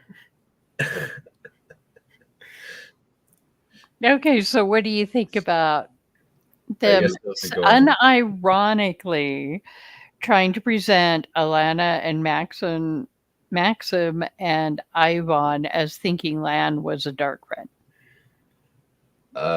Asinine. That's just like wow. And the two and both of the warders like just teleporting. Yeah, I'm just like, why? Yeah. It also comes off as you have zero trust in him, huh? Like, yeah, it's just truly. It would be hard to find a Malkieri dark friend. Right. Fuck, I even forgot about that. Although, wasn't there one? There's Wasn't one. that okay? Do you mean one before or after the fall? Uh, Well, it would have had to have been So- before because after there so- was only one. Is it okay if I spoil New Spring? I don't think Trip ever intends to read it, so sure. And I don't tend to give a damn about the spoilers at this point. I try to not to, There- but I also am numb. So we know of one for sure. Cowan Fairheart, who betrayed Malkir to the Shadow, who Alakir Mandragoran Well, I killed mean, in single combat, who was a Dark Friend. And there is one Malkiri Dark Friend in New Spring. okay, so one after the fall. But to claim that Alan Mandragoran, the man who has the highest Shadow Spawn kill count of No. anybody. Done. You're wrong. That's not in the show. True. He can barely kill a Trolloc. That is true. Well, even in the show, he's got a higher Shadow Spawn kill count. Than almost That we've anybody. seen. Yeah. For all we know, every warder has been better than him. But I get your point. True. His history, if it's the same, which they have not made clear, should be one reason for hesitation, at least. I was just so offended that Alana would. Okay, now we're done BSing. You're light reading that. Then take 10 minutes, though. I was still, as I was saying, I was just very offended by Alana wrapping Lan up in, you know what, using weaves on him. Yeah, because here's the thing. What? No. Just. Why have you been spending so much time developing time with these people, making them seem like they have a bond and connection and history? And then from one note, they immediately are like, are you a dark friend? Like, could you not ask him a bit better on, like, what's this note about? What Also, haven't you where told did us? you get it? Yeah, just why aren't you talking to him like someone you might be able to trust? You immediately have assumed this, despite your supposed history or your supposed bond.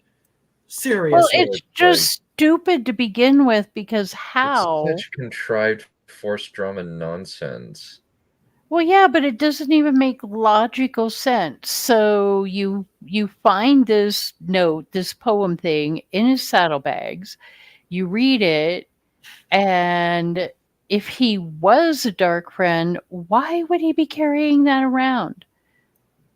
Why would he need that? Why would he have taken, I guess I could see why he might take it in the first place, but then he would just destroy it. Yeah. It's not like he doesn't have a memory and can't remember the whatever if he needs to. We don't know that. That band on his head could be blocking the blood flow to the top half of his brain. Let's go Yeah, those are the things that really irritate me about the show. The stupid writing. Which is everywhere. Another thing, so to reference a different scene now, I know Trip was frustrated at me, but genuinely, I was getting confused with the Teleron Lanfear scene because I could not tell what they were trying to do. Because there are three things from what she said that could potentially be happening. When she brings it to Egwene, it could be, one, just something she's fabricating. That is completely possible. Two, it is Jacob be taking her to Egwene's dream, which the fact that Tel'aran'rhiod is not very distinct in any way really fucks that up a bit, because it makes it unclear where you are. Or then the one that you've brought him physically there through Tel'aran'rhiod, which is possible. And you also didn't reference traveling as if that's a marketed, like, a notable thing. So, I know you're frustrated being confused, but genuinely, as someone with knowledge from the books, how am I supposed to know which you're referencing with how you say or describe it? Yes, we kind of get the point where it's the dream when Egwene wakes, but before then, you genuinely can't tell. how are you supposed to? You haven't. For a show person, I think that it would be simpler because I don't know what is and isn't possible. They've completely screwed the stakes. What do you mean by that? Well, I just know, but we have no idea what anybody can do. Yeah, because they want you to read the books, but they don't. And while simultaneously not. But reading the books does not help you understand the show. It does the opposite. Because I can't tell what you're trying to do and what you aren't. You remove and don't remove several things. Mm-hmm. Oh, wait. We probably have an inside the episode, and I haven't watched it. Yeah, that's what probably You're not a woman. fucking rape in it. You are a demone.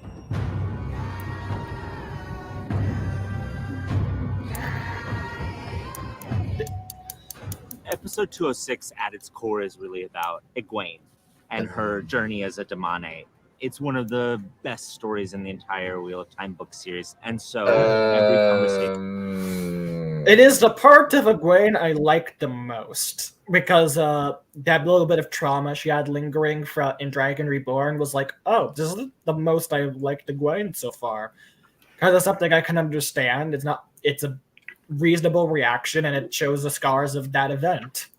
It was the part I was like, yep, I'm on board. I was not finding her insufferable. And then she kind of gets over it until... Not completely. She doesn't comment on it for a long time, but her Senchan hatred never reduces, and it's referenced more later on. That is true. I'll say RJ kind of forgot it, but granted, she is also dealing with a bunch of other shit. I have a clip of it for that. No. Second. Danny kind of forgot about the Iron Fleet and Euron's forces. They certainly haven't forgotten about her.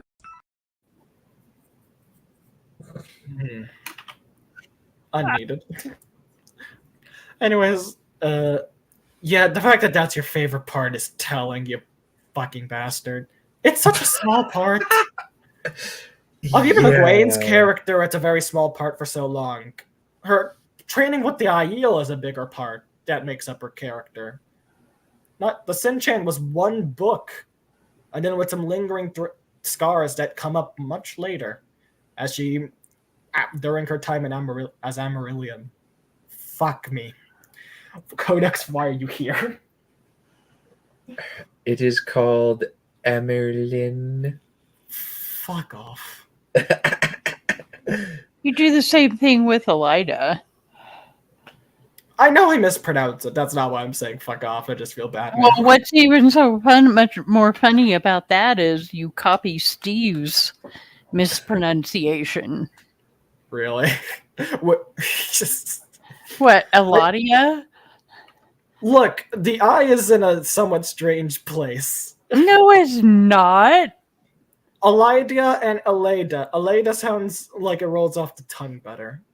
I actually have started to pronounce it Elida more while I read, but still, when I say it, I'm not thinking. Yeah. Oh, do you get the show, the actors? I actually do. Picture the character as the stupid show actors. That's what I hate when that happens. Yeah, I know you've mentioned that, and it does sometimes, not always. Egwene, I always view Egwene as blonde, so I thankfully have that little safety. I know she's not, but that's just the impression I've got from her from book one. I think my mental image has pretty much solidified without as. But you read it before. That. I'm reading during, and so for a long time, Nynaeve was constantly the show actor. I think that's reduced now a lot. But that used to very much be the case, and it constantly annoyed me because I'm like, that's not how you look. Stop it. So this is my image of Egwene. Yes, thank you for just showing the official. I think this is the official art for them. Yeah. Like, someone's actually drawn a show version of Egwene. I'm very surprised. I know this is the what is it? The graphic novel. The graphic novel. I do like. Let me see. Don't particularly like that one. Too long hair. Time. Well, she's described as having waist long hair.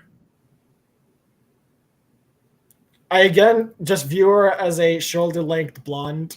This isn't. I know it's wrong, but I think it's because she came off as so insufferable that I imagined her as blonde. Yeah. I think that's genuinely what happened. I do like a lot of the Forsaken art for these. Lanfear, Moghedien, Yeah. sorry. Yeah. This is a good Tamil Thor, though I imagine this is more Garth Bryn. You know, I do like the Garth Bryn in artwork. Like Semirog as well. I've read the Semirog thing, and I'm like, no, my poor Semirog. I believe it's a soft G, just so you know. Semira? Cimarog. No, J. Like more Cimarog. like Semirage, yeah. Semirage. Okay. Oh, I just go with the audiobook pronunciation, and they just say Cimarog. Oh, that's gonna drive me crazy if I hear that, if I'm listening to the audiobook. And this is why I do not do audiobooks. You know, I like this art where they've kind of made her look a bit like Angela Bassett. Like, that would be cool. Like, I would love to see Angela Bassett. Granted, the show can't frickin' afford Angela Bassett. But it'd be frickin' awesome to see Angela Bassett take her Ramonda performance and actually be a villain rather than just being written as a villain and the writers not understanding that she's a villain, or at the very least a tyrannical crazy person. I can never look at Beryl Lane's art without thinking of Balefire anymore. Yeah. She's just taken over that completely. Same goes for Trip, though. I will never not look at that particular Brigitte art and not think of Trip. Not this one, though. This one. And actually, I like the blonde one, though. I mean, I like that. I like both of them, but I do like that one. I do think this is Logain looks. Yeah. What's that? I don't like that. One. That particular one of Matt This is not my favorite. The one right there? Yeah. Really? How come? I think this is a good version of Samael. Yeah. There's like a lot of detail. Like, I really like that. A lot of Samus Gallagher's art. Yeah. What don't you like about the Matt one, out of curiosity? I really don't like that hat. Yeah, it looks very farmery. I actually like it. I like the hat. No, there's others out there that I like better. Can we look one of them up? I want to see what kind of hat is better. Because that kind of hat appeals to me. Let me see. I like that. Well, if somebody would quit scrolling. I'm not scrolling, I'm enlarging. I like the one below that. This one? The below the one you have clicked, I believe she means. Because you can't see that one well. See what I mean by clicky fingers? It's just like, what? I'm trying to make it larger. First to the left. Nah, but that one. It First was left, second row. This one? First left, second row. Left. Right, he doesn't know right and left, sorry. Oh, believe me, I know. I used to guide him in Elden Ring, remember? Oh, I know. That's how I know about it. Okay, the one you have highlighted, and go back up. Quit scrolling. Oh my God. Stop it. That looks a lot like the fedora. Duct tape, and super glue. I swear to God. So you Okay, prefer the fedora? that looking hat? one and the one next to it are the one two that's, that I from- like the best. You like that book art? Yes. He Did I not just say I liked it? I need He- to confirm because literally No, everyone you in the- don't. Oh my god. Yeah. Oh my god. kind of looks like this guy, funnily enough.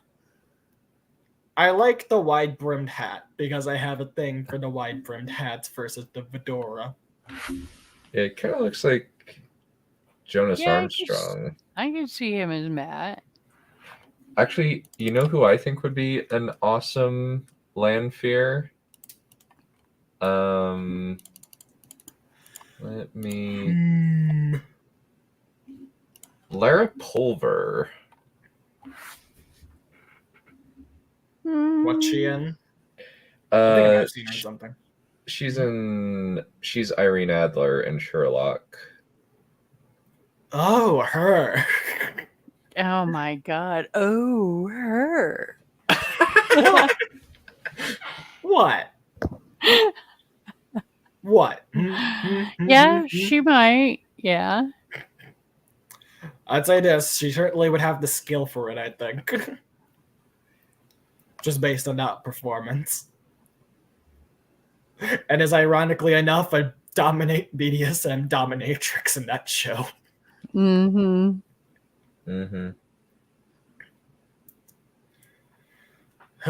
She could probably do a much better job at seduction than what we're currently doing. Yeah. Yeah. Definitely. They're given such shitty writing to work with. They're given shitty writing and also hiring a decent amount of not great actors. I know some of them. I've seen like Saiwan Sanchez actress and other stuff, and she was fine. So Swan. It's like Swan. Swan, but with like a little Swan. sh in there. Swan. Yeah, or just Swan, I guess. Swan. Yeah, so where's the H? Swan Sanchez. And yeah, the actress for that one is decent. She has just shitty material to work with. So yeah, I've seen it is depressing. Yeah, she's great in the Hollow Crown, where she has to play Margaret of Anjou. Yes, Codex, that was seduction.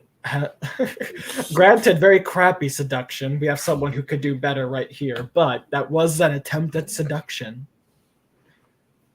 Oh, you made that just sound such a compliment. Fuck you.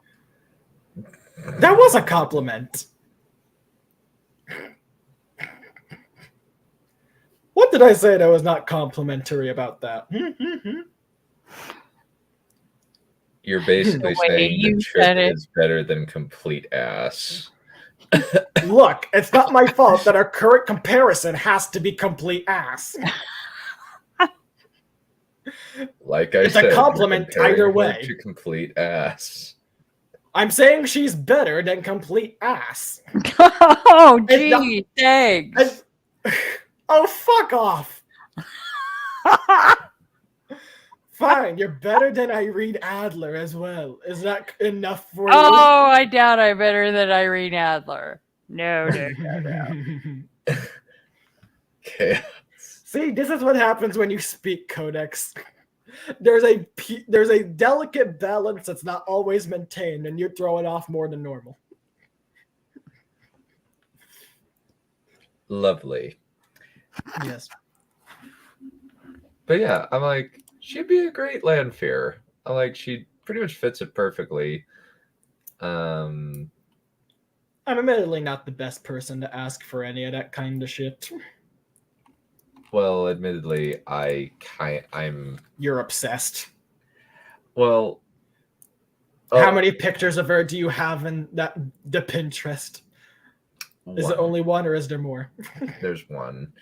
Okay. You realize I don't really keep many duplicates. It's a list, not a. It's a reference list. There is a you can literally see the word porn.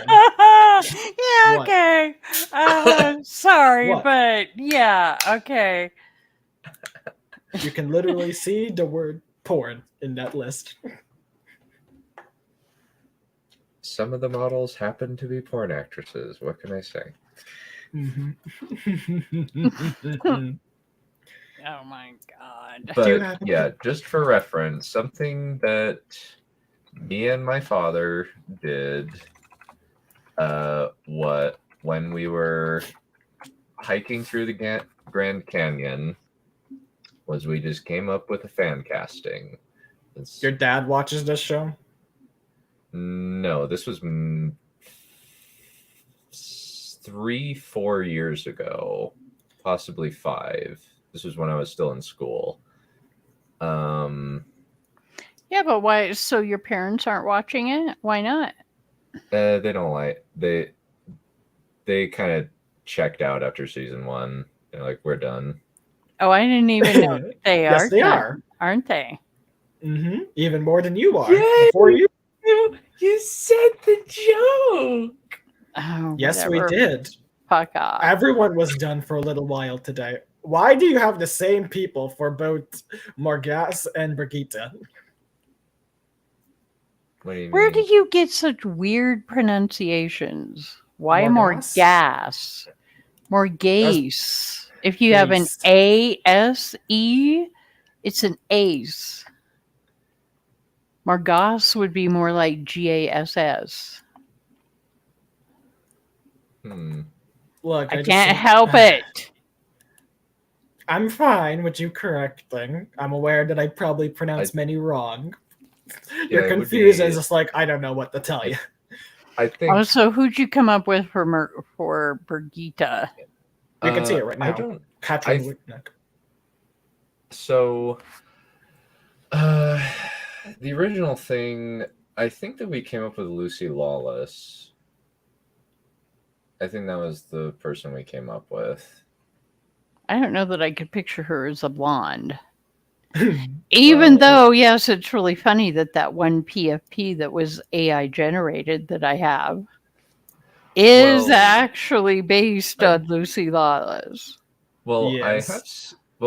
Lucy Lawless was blonde in the Ash vs. Evil Dead series, or at the very least, Dirty Blonde.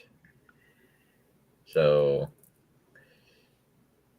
I think Scarlett Johansson would be an awesome awesome Grandal. I mean, like, I think she fits perfectly. Let me. I'm going to admit, I've always viewed Elida as looking fairly old. I don't know why. I've always viewed her with wrinkles and everything.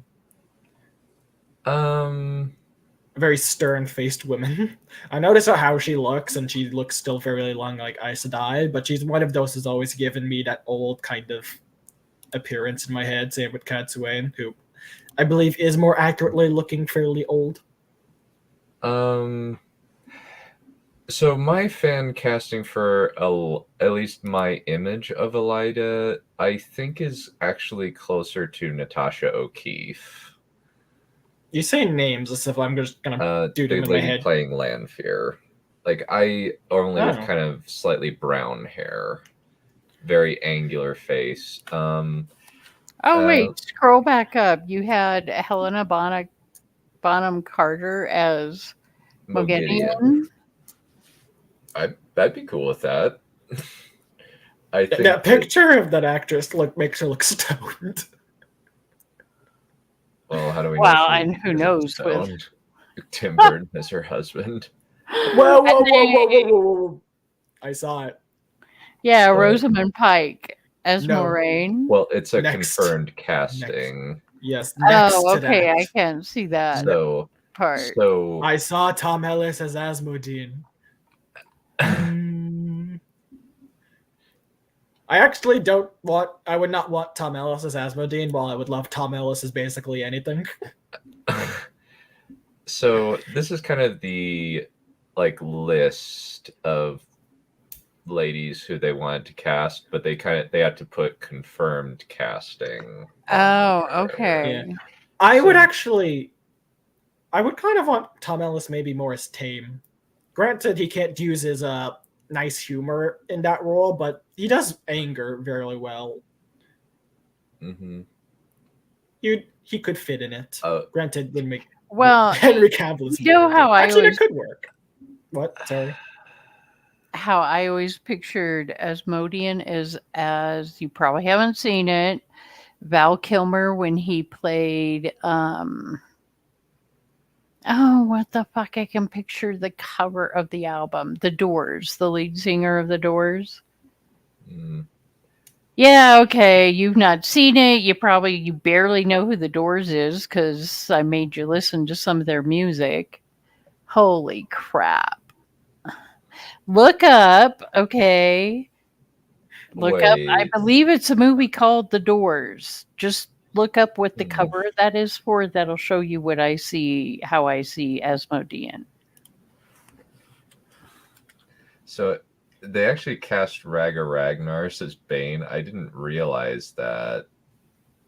That's actually kind of funny because she's actually really tall. There's a clip of the three. You probably so Ragga Ragnarsson is as tall as my dad. She's How tall is your dad? 6'2". Damn it, your dad is a tall one. And my mom pulled me and my sisters down with her short bird jeans. Are you a manlet, Kai? 5'10". So I'm about average. About, yeah. Depends where you compare. Yeah, well, average American male height. Yeah, I believe the world average is 5'7". I remember the world average and American average being different. I do think that if I were to fan cast, Catherine Winnick would be a perfect Brigitte Silverbow. Since she's played, I could go along with that. I've never seen her in anything. So Well, she's played. But you're I'm seeing it, but I wouldn't know if she can act it well. She's really good in Vikings. Like, she is awesome in Vikings. Like, I watched. She's in almost the whole show, and she is awesome in Vikings. Oh, look, Angels and Bones. I don't know the actor's name. I just know he's Angel in Buffy and Angel. Yeah. David Bourniers. So are you going to look up mine? What's her name again? Or yeah. Val Kilmer, The Doors.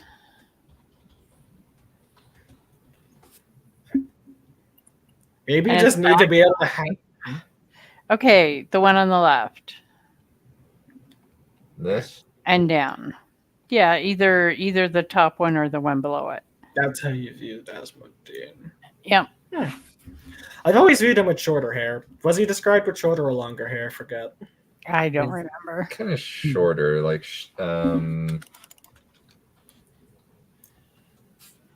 This is one of those things where personality and stuff just makes us think different. The one right to the left of that shows him with somewhat longer hair, so it seems to be either or. Yeah, I think they go with kind of a lot of these go with a Mozart, for lack of a better term, vibe to him. Yeah, it's not like half the art's short and half of it's long. So it seems like they left that a little unclear, I guess. Yeah. That or his personality just leaned people to going another way, despite it described another. I must say I had to laugh when I saw a meme that showed, show the covers of the Wheel of Time books, please. Pretty please. The Daryl K. Sweet ones.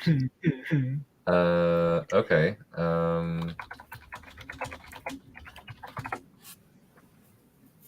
Okay. Let me see. There's the one where he's in the white shirt and the skinny jeans. You mean the Lord of Chaos? Yeah, I never remember which one is. Blessing of Eidetic Memory. Yep, that would be the one. Okay, so Now, so there's a meme of the scene where Lanfear fucks with Ishii in TAR, and shows Rand in the bed with the high collar white shirt thing. So there's a little meme about, oh, hey, look, they took it from the books. We got the book cover Rand. Which I actually find rather humorous. That white shirt. I want to die. I am very unfamiliar with the older covers. I never see them. I see either the generic ones, like that red one there, the new online ones, or the... Yeah, I think that's just the two.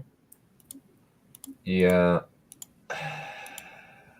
And some of them I don't know, the Daryl K. Sweet covers were so bad, and yet, even as they were coming out, not the kind of nostalgic, now they're just kind of classic thing. Even as they were coming out, it was still like, oh my God, these are so bad, and yet they just, I swear Wheel of Time books are just not Wheel of Time books without those covers.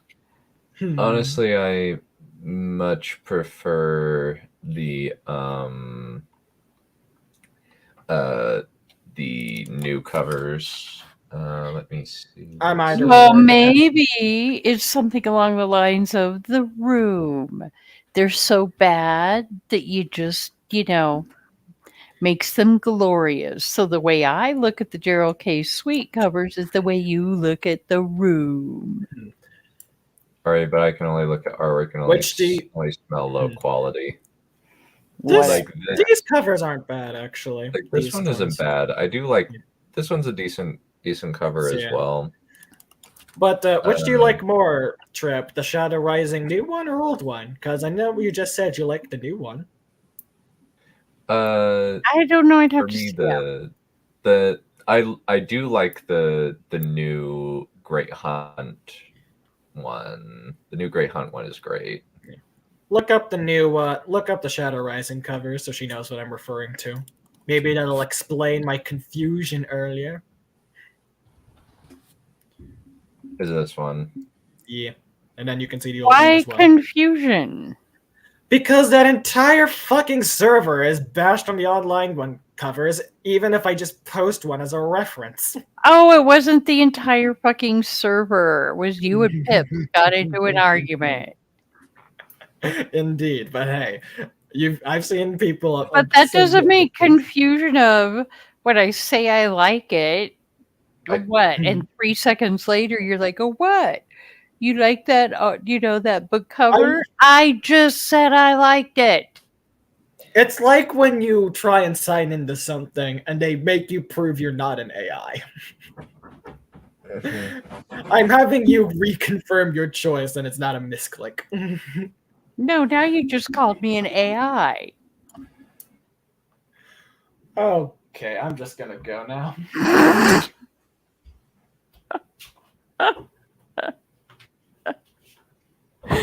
And yes, actually, the Shadow Rising, I mean, I do like the new art cover with I just like that picture of Matt. But I actually still like the old cover. I like it too, because I like the Ashendari. It's not my favorite. It's very, a little misleading in some ways. I thought Matt was going to go in a darker path in that book from how that cover was, and he didn't. I was like, huh?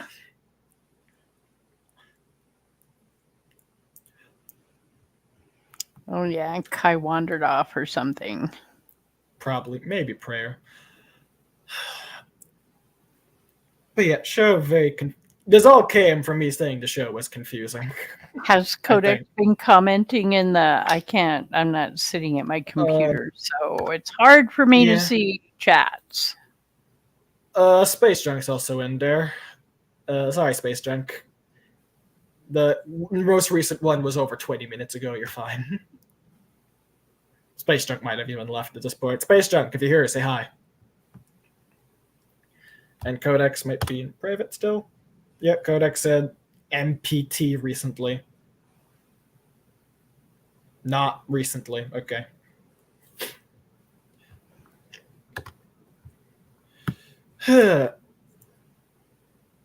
What was the other scene that I was... Right, the manipulation scene. Which one? The one where you were yelling at me. Well, I don't know. I yelled at you a lot. Egwene. I'm saying the Egwene one or the Landveer one. Okay. Damane Egwene manipulation scene. I remember you yelled at me. I was partly confused due to fact one, they're kind of fucking up the Senchan perspective. Yes, I know they're manipulating her. I'm not unaware of that, but still, people manipulate in certain ways, and I don't believe that's how they would do it due to just their own beliefs. I don't think they would compromise on those beliefs, even to make someone into a damane. What do you... No, they're just... It doesn't have any... Do you remember why you were yelling at me when that was happening? They were Well, talking about the yeah, tower. because that's actually a perfectly acceptable form of manipulation, and they have thousands of years of experience behind them. Now, does that match what's in the books? To be honest with you, I haven't read. I remember how it was done, but I don't remember if. I really want to say Rena was kind of nice to her at the beginning. Oh, I don't disagree with the acting nice. That she was acting nice until Egwene kept disobeying. The part that I was having a problem with in that scene was her talking of the tower and saying the tower's manipulating her. One, I don't know or don't think that you still know anything about tower workings for that. You only captured one. She doesn't have to use it. That was what I was also trying to say, is if somebody's manipulating you and gaslighting you, they don't have to actually know what the fuck they're talking about. They're just saying, she's basically just saying, oh, these people that you think are the good guys are actually just fucking using you.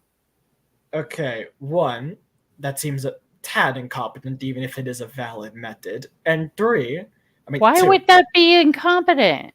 Because you don't want to make it clear that you don't know what you're talking about, because then they won't listen. She made such a general statement that it could apply to any organization you want to say it about.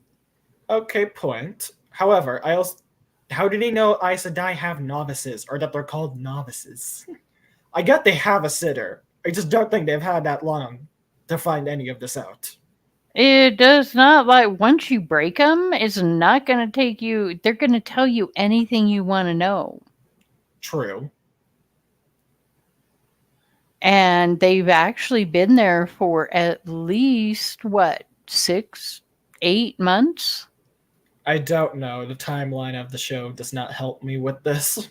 Well, I know that too, but at the very least, they did a time jump of 6 months between season 1 and the girls channeling in the tower in season 2. So I guess they have had a long time for that shit. It's so hard. Who knows if they didn't have other... I really truly don't remember from the books, but I think they were getting information way before they actually crossed the ocean. I don't think there's anything specific to say that. Well, maybe not, but they would not be that incompetent. The Seanchan are not just going to go, oh, well, we finally decided it's time. Let's just go over there and try to take back this place that we know nothing about. They actually kind of do. This is less an incompetence issue and more an arrogance one. The Seanchan are incredibly dismissive of all of it. Yeah, but you just said there's no evidence of it in the books. So don't yell at me like there's evidence for the opposite. there's no evidence they did early scouting, and there is plenty of evidence they don't know much about the land, at least beyond Falme. There is, even in the book I am reading, a lot of things they don't know and keep being told.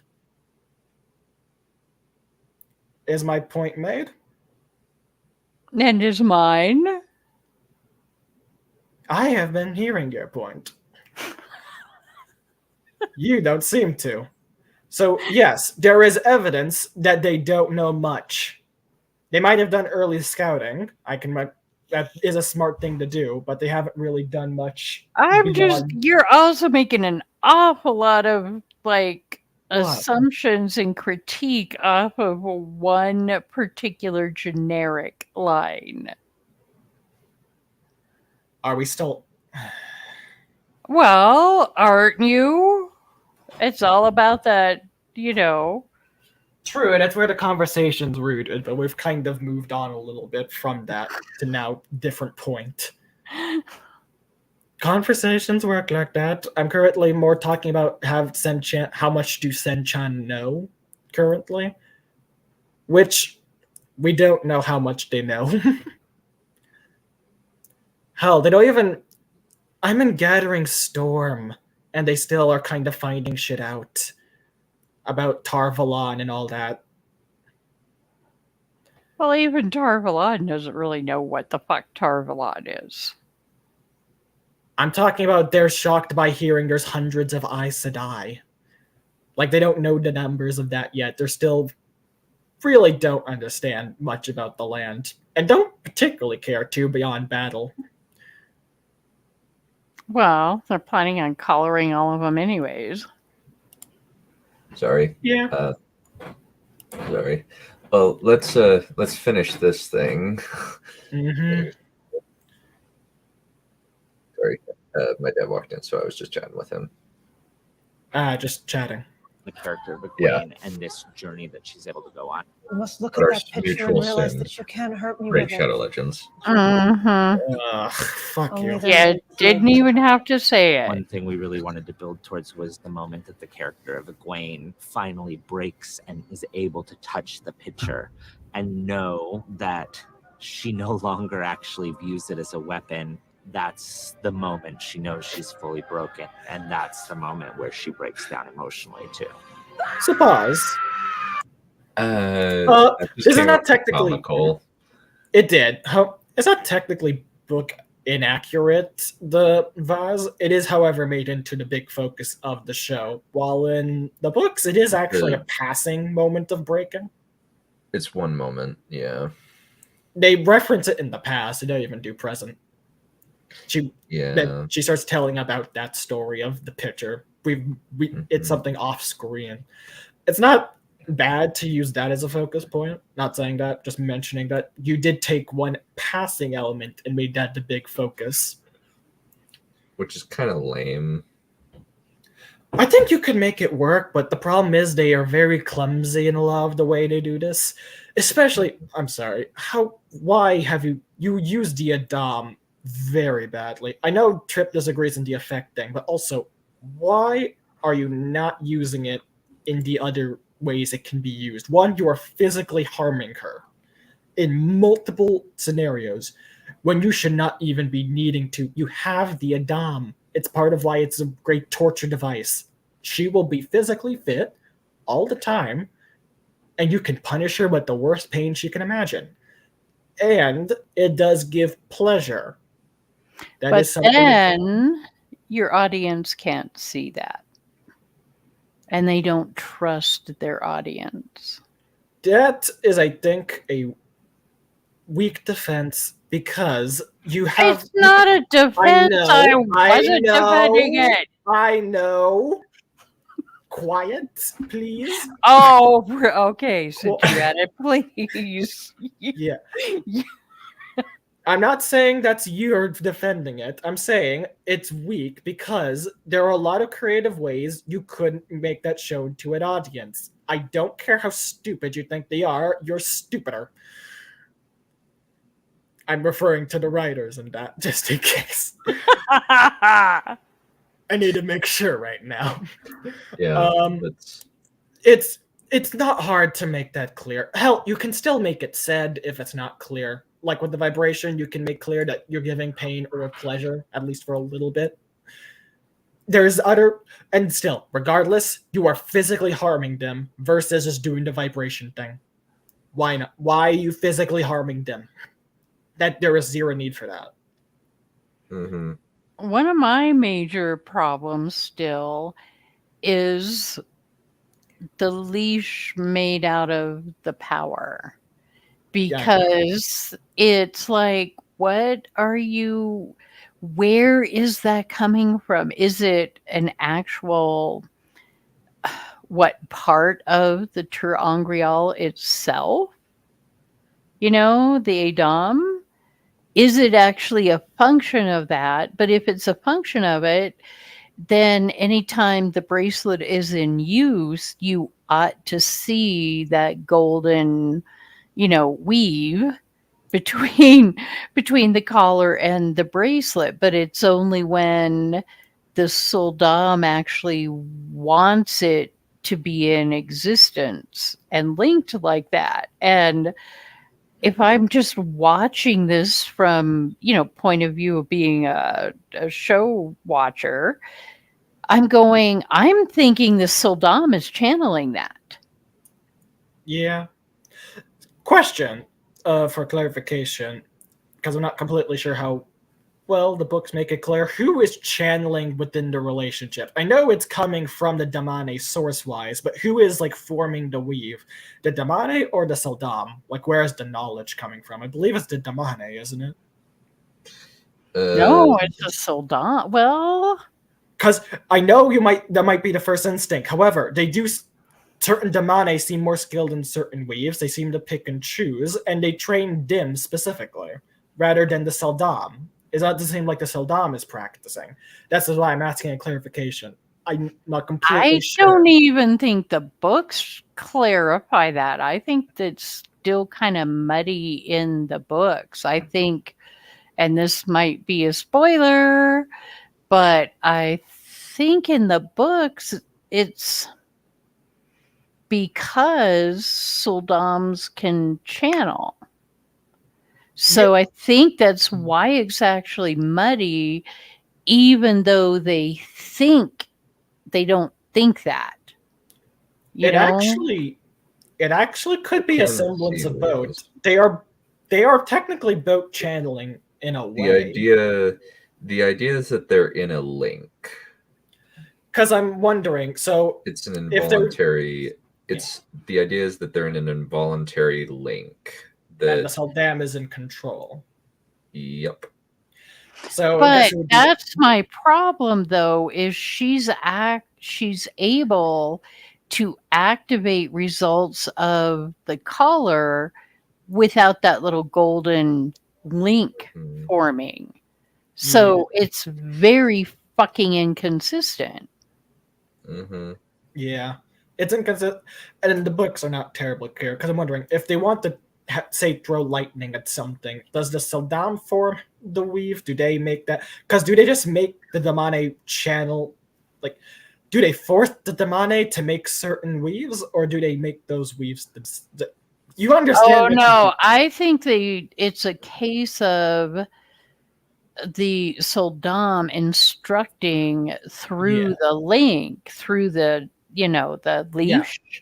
What is and I think they're trying to do that in the show because those are also like the arm movements that the Soldam make, kind of like military commands.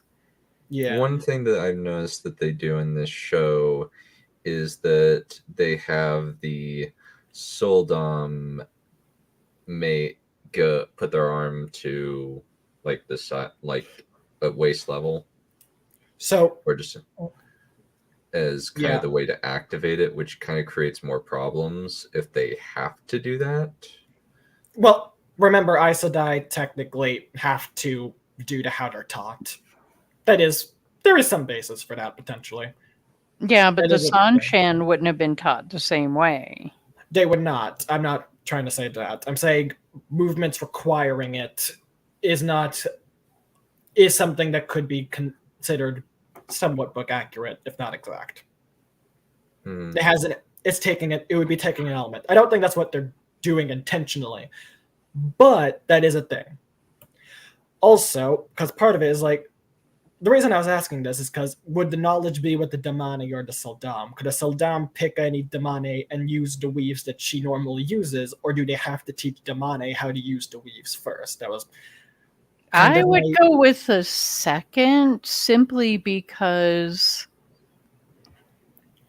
it's not like a Saldam could teach a Damane how to do a weave that the Saldam doesn't know how to do, if that makes any sense. And think about the fact that even though like they teach Egwene a lot of stuff that she might never have thought of doing or trying, and obviously strengthened her skills in the different in the different weaves, right? Yeah. But if Egwene is it seems like every channeler has strengths and weaknesses, and some things maybe they just can't do at all.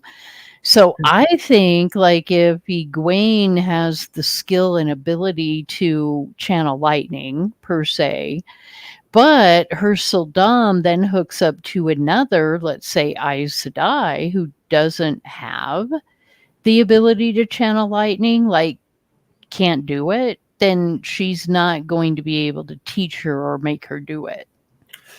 Well, that's a bit weird because they've never shown that power levels can determine somewhat what weaves they can and can't use, but they can still form the weaves. For instance, with gateways, those who cannot form it themselves can still make the weave. Yeah. We see that. Shall we continue? Maybe. There's something about here I was getting on, but now I forgot. Really believes in the Damane Saldam system. She really believes that's really strong, and she lady. believes these women are dangerous, that they are like weapons or wild animals that you can't just let walk out amongst normal people, that they have to be controlled, that what the Saldam do is really important to the world function. It's hard, I'm sure, to have grown up thinking that you were a person only to realize that you're a Damane instead. That's like the most you get into that in the episode, though. This Damane storyline for Egwene, because you really see her brought down to her core and realize who she is and what she's capable of.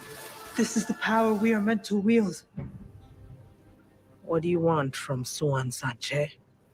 It's about Moiraine.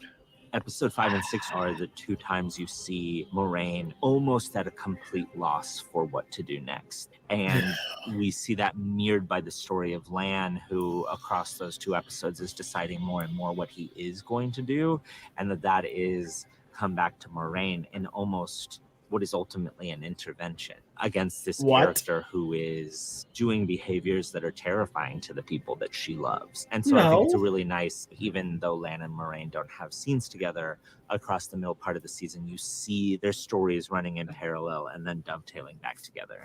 Pause. No to both of those things that he just said. Yeah. Lan's thing was barely about Moiraine. It was about him being potentially a dark friend. He was being accused by people who supposedly have a good relationship with him. He mentions Moiraine as like an answer to a question, and that's it. That is the most. That is not an intervention in any way. That is a fucking ambush. Also, so you seem to know that Moiraine or Moron, I should never call her Moiraine. Moron just has no idea what the fuck you do. How have you... Because they've ruined her character.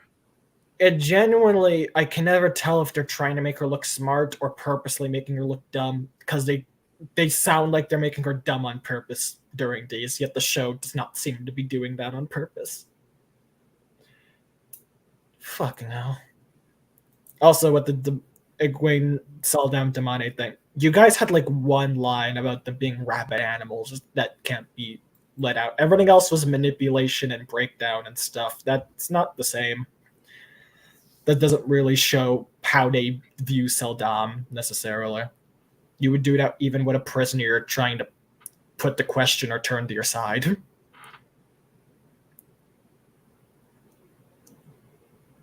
You can continue.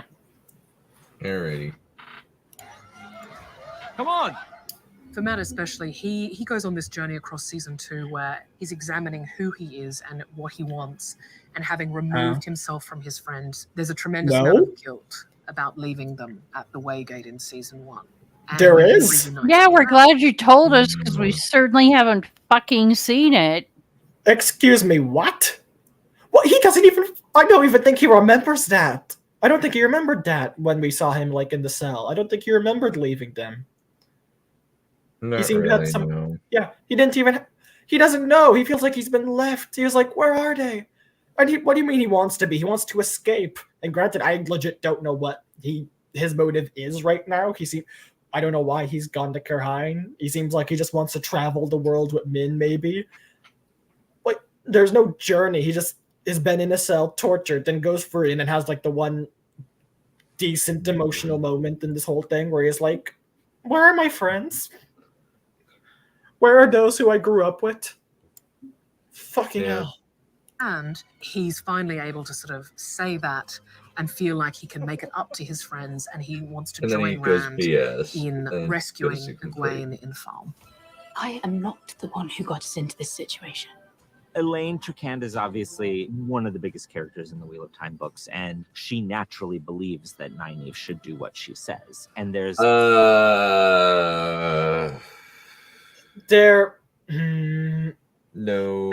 In the books, Egwene, in the show, no. he might be correct technically, but in the books, He's Elaine is referring smart. to- He's referring to both, which is I annoying. know. In the books, she is well aware of her position as an office and knows that she is equal in rank there. She's actually kind of humble. She is. In her 'Cause first interaction with Rand, do you mean? Not Rand, Egwene.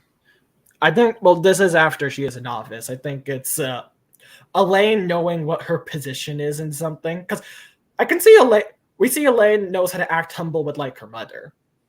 It's not like she is used to a power where she is only the top person in the room. She is well aware of when she needs to dance around authority. And we see that with the Aes Sedai. She's a novice, and so they know, okay, you can't just do anything or everything. And I think Nynaeve shows some... Nynaeve is also an accepted, so she ends up following a bit more, and Nynaeve earns her respect. So she ends up following. She's not an idiot, especially, or at least most especially in the beginning. Granted, she starts kind of being one. a real insecurity in the character of Nynaeve when someone is telling her what to do that brings out a great vibe between these two characters. And they're two characters that have a very long-term relationship in the book series. So trying to bring out some of the fun of that and also show that ultimately the reason these two characters drive each other crazy is because they're much more alike than they are different. I don't think they I didn't drove mean each to other use so crazy. much. I'm sorry. I don't remember Nynaeve and Elaine having a particularly hostile relationship. In fact, they sided with each other a decent amount. Yeah, they Okay, so yeah, they like each other. driving each other crazy does not I'm equate not- to hostile. I was Otherwise, I was not implying that. Well, no, she's talking about Mr. Rafe. Okay. no, I'm talking Okay, about you yeah. two. See, I did understand. Well, I'm not implying they were hostile. Look, there. You I don't remember- said hostile. That's the only reason why I said that. I Okay, say hostile? moving along. Yes, you said hostile. I legit didn't realize. Hostile, doggy style, any style. I'll see what's on your mind. No, that's Like a I saying that's said been before around this started. forever. You know what? Fuck off and hit play. I have never heard the same. What did you feel? I think that Nynaeve has a really interesting story this season because it's taking a character who is incredibly overpowered in the books. Nynaeve can do almost anything, and it's really important the audience understand how powerful she is. Hopefully the audience has seen Really, you fucking moron. Oh my god. Actually, this is stupid. And so, yeah, she is. Hey, maybe Nynaeve's the dark one. Maybe she's the dark one. Maybe she can just heal the dead. Well, I'm just saying. No, he that has would be failed on- Egwene. Sorry. Well, I'm just saying he's failed on multiple counts because that was not a show of her being powerful. What just happened in the episode, to Jimmy? make them feel like she is the most powerful or one of the most powerful channelers in the show. You shouldn't even pause. You should not even be able to show that. At least the most you can show it is I think Codex is thankfully seeing this, so I can just reference the scene and not worry. While they're getting back to Tarvalon, Egwene and Nynaeve are being taught by some of the Aes Sedai, and while Egwene struggles to make a flame, the time Nynaeve does, she just bursts a large clot into a fucking fire. And there's like a big contrast in size. And so that's a decent way to show, like, yeah, she's powerful without making her already the most powerful, because she isn't. She has the potential. She is not already. That is something I think the show is fucked up entirely. They have forgotten that they grow in strength. They don't have a set strength. They have a set max. Mm-hmm. Was that it? Yep. Was that was the end? Yep. It's What a the whole butt ton of nothing. What the? I thought there was going to be more. What? Okay. Wow. Mm-hmm. That was worthless. Jesus. I'm surprised. I thought he was going to say more. I'm not saying like anything he says is ever of worth, but I was like, oh, we'll get more shit, right? Nope, that was it. Yeah. That was still probably, if I have to pick a best episode of what I've The seen. best. Yeah. Yeah. It had the 'Cause it- least bad acting and the most good acting and the least bad elements. It's the one that most tried to make something with the elements they were taking from the books. Yeah, Codex is not saying much. I will constantly keep saying they've broken their foundations. They're building on something too shaky. We're complimenting them setting like a supporting pillar and it not falling down. It's slanted and it's not standing straight, but it's the most we've gotten. It's the one thing not crumbling. Mm-hmm. Any other thoughts? Because I don't really have any more on this. I think we've pretty much gone over pretty much all of the show. The episode might be the best, but it's also the one that's confused me potentially the most in some ways, as I'm just kind of wondering what the fuck is happening with the world, what people do and don't know, what is time. I'm just getting confused everywhere. Granted, with how we watch these, that's part of why I miss certain things, but even with that, I still get very confused. Partly because of what I do know, and so I'm trying to think, what are they doing? Because they will not follow book material sometimes, and sometimes sort of seem to. So I Well, can't you fucking know, tell. Steve actually said that on his stream, and I do get that. Where he said this episode, I think, upset him even more than many of the others, because it was like they got so close. Like they're showing that if they wanted to, they could actually utilize source material. Yeah. So it's like dangling that chocolate chip cookie that you want so bad but can't reach. you're saying to me while I have an empty chocolate chip cookie box. Well, there you go. Yeah, I understand that feeling. That is not really what I'm referencing in this case, because I wasn't saying. Never mind. I'll just get in an argument with you. Go on. Need some hugs, Twippy Whippykins. Or should we call you Foo-Foo? Yeah. Apologies, I dead named you, or anti-dead named you, whatever it is. What the fuck? Yes, it's true. Your name is Foo-Foo. I should call you Foo-Foo more often. Don't groan, Foo-Foo. We love you. Yeah, I'm just a sweet, gentle little foo-foo fluffy kitty. Foo-Foo. Indeed. Oh, did you rename yourself that, or did he rename you? What, the foo-foo thing? Yeah. Oh, yeah, that came from me trying to beat that. Wasn't I trying to beat that rune trial? No. Not what I'm referencing. I'm saying your current StreamYard name was changed, which means it was definitely done. Oh. Yes. You should Also, it was... yeah, also, that is what you said it was from was Steve and something from Avatar. That's where you said Foo-Foo came from. It is, but then I decided to say your nickname, just give her the nickname Foo-Foo Cuddly Poops on stream, and then Steve picked it up and then ran with it because Steve is a man of class. Maybe whatever. Yeah, we were playing Yu-Gi-Oh! That's what it was. Maybe she's fluffy teddy bear Trippa. No, it is Foo-Foo Cuddly Poops, and can only be Foo-Foo Cuddly Poops. I'm referring to something I'll dance called her. Fluffy teddy bear Trippa.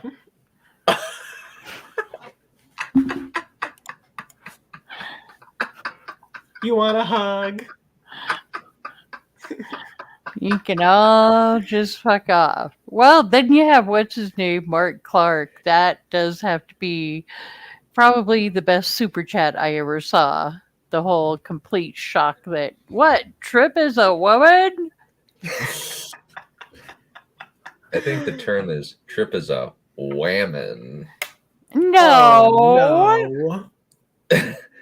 That is insulting. Okay, that went up on the part of the board where you do not want to mark. Why? Why? Oh, you know why.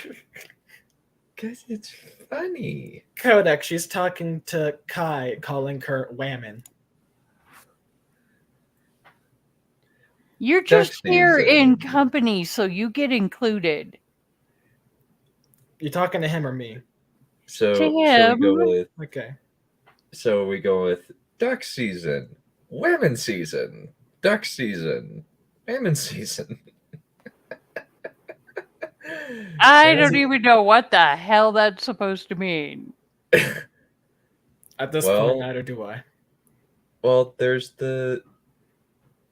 You remember the womening scene skit from Studio C? It's women's season. No, actually, I do not remember that. This is how we talk when we're womening. Don't remember that? Is that when they were trying to pick up women outside the store?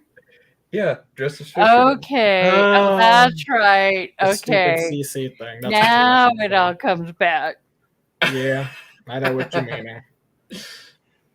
I love her. Studio C is actually pretty freaking funny. It is. Not all of their jokes are like mine. They have great ones. Like, I thought you said pain is weakness leaving the body. I was so insensitive then. Pain is a baby leaving the body. He's becoming self-aware. At least he's aware his jokes are bad. Oh, I've never been aware. Yes, you have been. Yes, you have been. You've denied it. Your humor is terrible. Well, I admit that it's bad, but it gets the reaction I want, which makes it somewhat amusing. You can laugh. It's called trolling. Mhm. So I am a world-class troller with a No, you're D-class not. sense of humor. No, you're not. You're not a world class at anything. The only thing you're world class at is being the most smug little shit ever. Although, okay, just because I am going to counter argue that a person who can get so many people to watch and read so many freaking cringy things has got to be pretty high up on the list.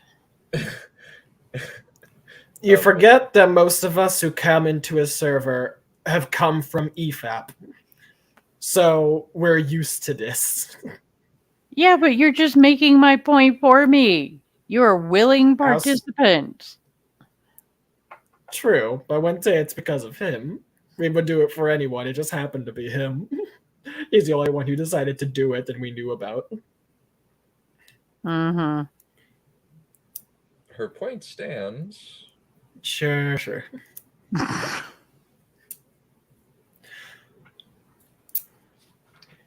Yeah, Anyways. I do tell jokes. Most of them are just bad and intended to make people Make you cringe groan. and be. Yeah. Okay, so if we're talking about jokes and humor, then what are your predictions for episodes 7 and 8? You know, What crazy shit do you think they're going to come up with? They're gonna do. They've migrated the Amerlin seat scene to episode 7. Rand will have a moment of clarity that will be utterly contrived and stupid. Yeah, but what do you think the... Did you notice how many Aes Sedai she brought with her? 14. Mm-hmm. So... One more than needed. Mm-hmm. So if they do the whole gentling thing, since he's sided with Lanfear, unless they decide to do something really BS-y, are they having Swan Sanche want to gentle him, despite the fact she could not know anything about Lanfear?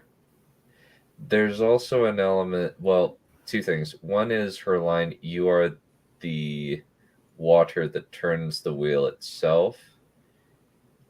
That leads me to believe that they are not going to go with the gentling Rand idea. The reason I'm saying it, though, is because in that little thing we just saw, Moron is against whatever the Amerlin is doing. And that's like, granted, Moron doesn't have a plan, but I feel like that's the one thing she doesn't seem to want, and something that Swan Sanche shouldn't want, because she also knows that the gentling of the dragon means the end of the fucking world. Well, remember, their teasers are almost completely full of fake outs. True. Mm-hmm. You know? And they do, I'm sure, have to have Swan and Moraine at odds because drama. It's all about the fucking interpersonal relationship drama rather than typically the actual story. Mm-hmm. So yeah, they need to leave that shit out. That shit bothers me. I really couldn't care less about Moraine's family drama at all. It's not relevant, yeah. Because I know it's not what you mean, because the books have character drama of their own. They have character interactions. They have all sorts of stuff, but they're always relevant. They're very relevant. They're never excess. The main problem with it is that this is soap opera level drama. It's shitty drama, yeah. I guess, do you mean, this is a genuine question, when you use drama, do you mean it derogatorily in this sense? Trip? Well, derogatory in the fact that it doesn't belong. Because sometimes character drama can be in a neutral time, and sometimes drama can be like, yeah, over-exaggerated shit. I'm kind of wondering where you more leaning towards when you use the word. Should we go Well- with high school drama? In this context, it really is more just, yeah, there's a lot of high school drama bullshit in there, but it really is just more, it doesn't belong. I agree. I'm not disagreeing. I seldom get so picky that I'll say, like, okay, well, this particular thing doesn't move the story along, or it doesn't accomplish this goal, or whatever.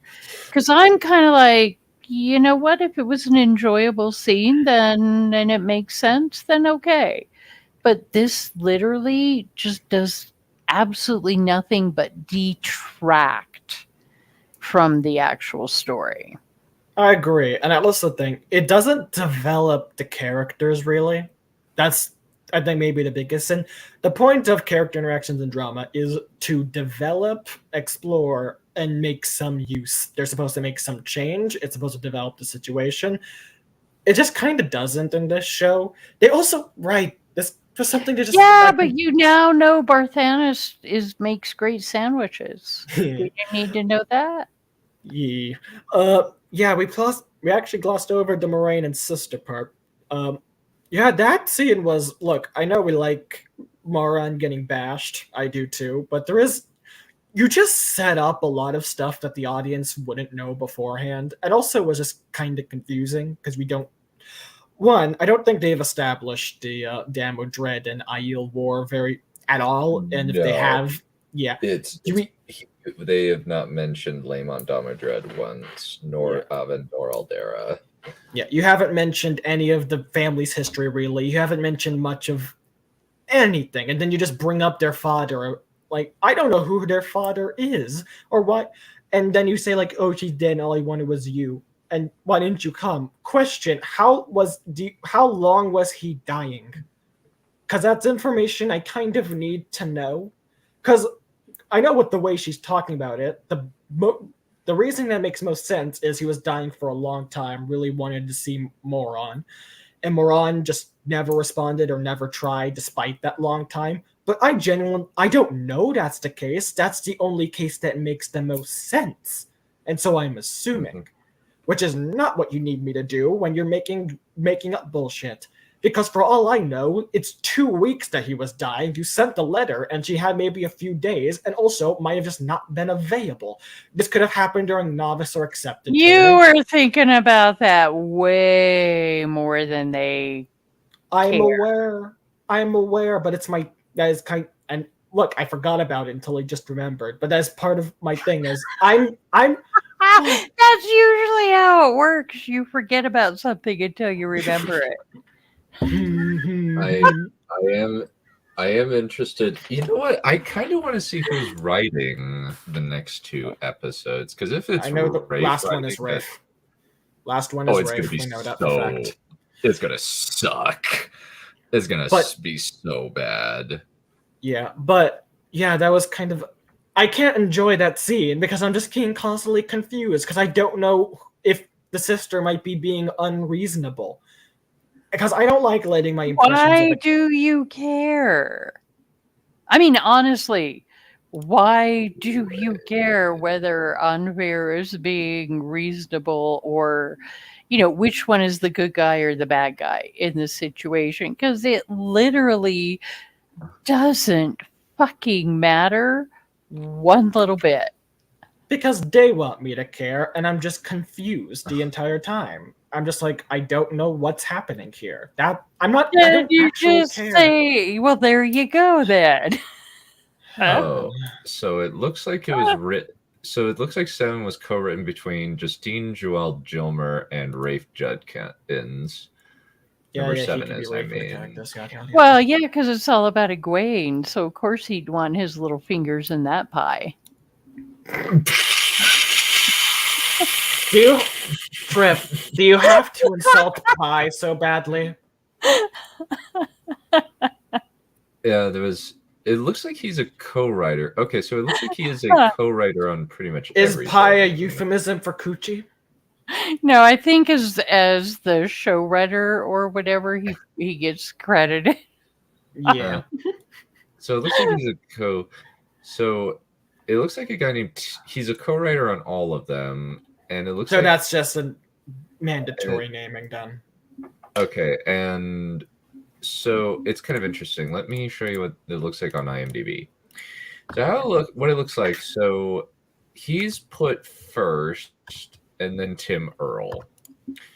Whereas on the other ones, he's put as second.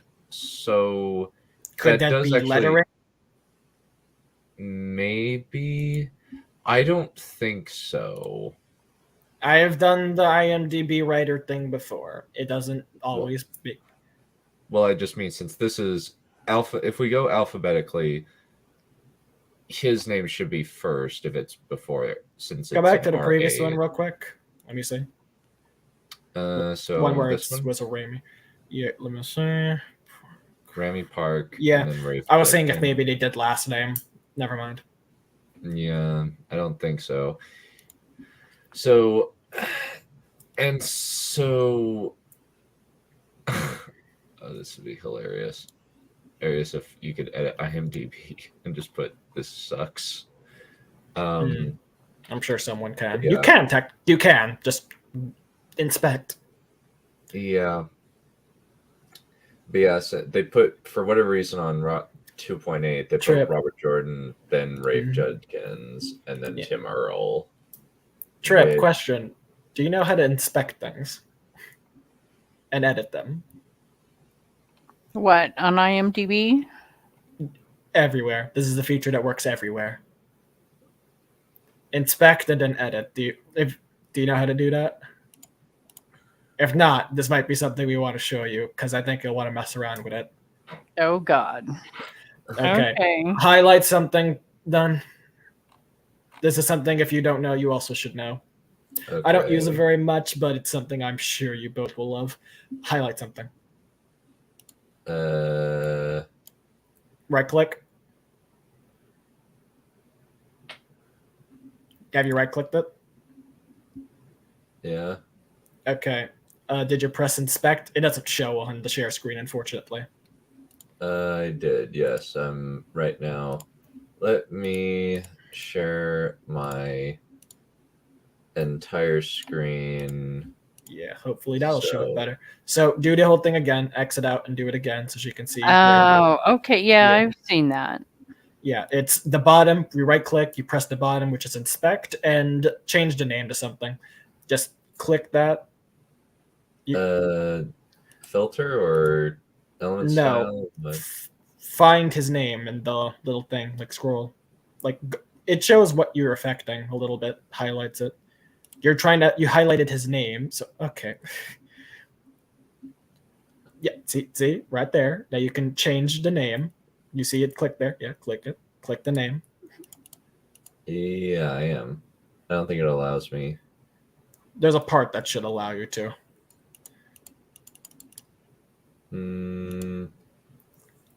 I cannot tell you exactly where to point for that, but you can edit that stuff. And nothing technically stops you. It's just a change on your device and will be reversed the second you refresh a page. But if you guys want to take funny snapshots and stuff, it can be a very nice little thing. Well, just something for you all to know. Okay. Yeah, now I'll never believe another screenshot you send me. Why do you make me regret ever doing anything for you? Because I'm better at trolling than either of you are. This is accurate, actually. No, it's not. I have shown myself. Do not doubt my power. So basically, what you're saying is you underestimate my power. Yes, exactly. How did you get that? Really, truly, I have a tempest inside me.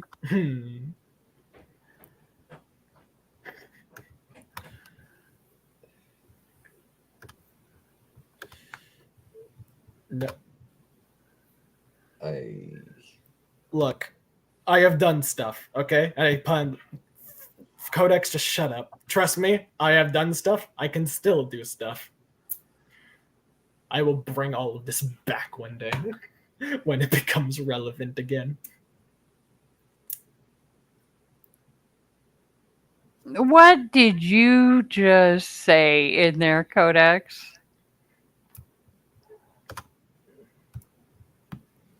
He puts his foo-foo on it? What the fuck are you talking about?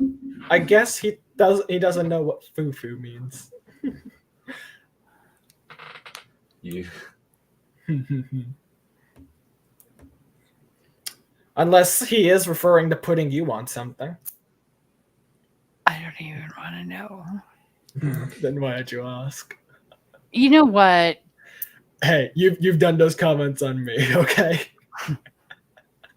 Fair is fair. Mm-hmm. I could take the purple devil away. Fine. That's fine. Fine. You already took the one I would prefer. What's You one have more? to admit, you really do. That was a great troll. Oh my god. I admitted it was. Congratulations. It was Oh a my good god. one. And then it was really funny too because Matt tells me, okay, take a look. And I had seen it change. And I'm like, but you still have the purple, even though it's called differently. The actual icon is the same of the purple sunburst. And how did he respond to that? Oh, then he responded back to me and went, or is it something along those lines? So yeah, then I went and figured out what he was done. Oh my god, that was fucking funny. Yeah, I tried to reverse it in there, and I had hope because it looked the same. What still looked like a sunburst. I thought maybe he only did it for me, but no, he just fucked everyone up. Yeah, but I love the fact that he left it looking like you were choosing a purple sunburst when you actually got an evil purple minion. I hate those fucking minions. Oh my god, that was great. The purple minion was particularly insulting. He can be quite evil when he wants to be. Mm-hmm. Oh, we all can. And he's freaking good at Discord. Alrighty. I think that we shall call it good for today. Thank you all for coming. I always want the purple Codex, you know this. Except cola. If you ever give me purple cola, I will throw it out a window. I will never trust that. So I think that we shall call it good for today and put in the most appropriate clip as our closing. I don't want to live on this planet anymore.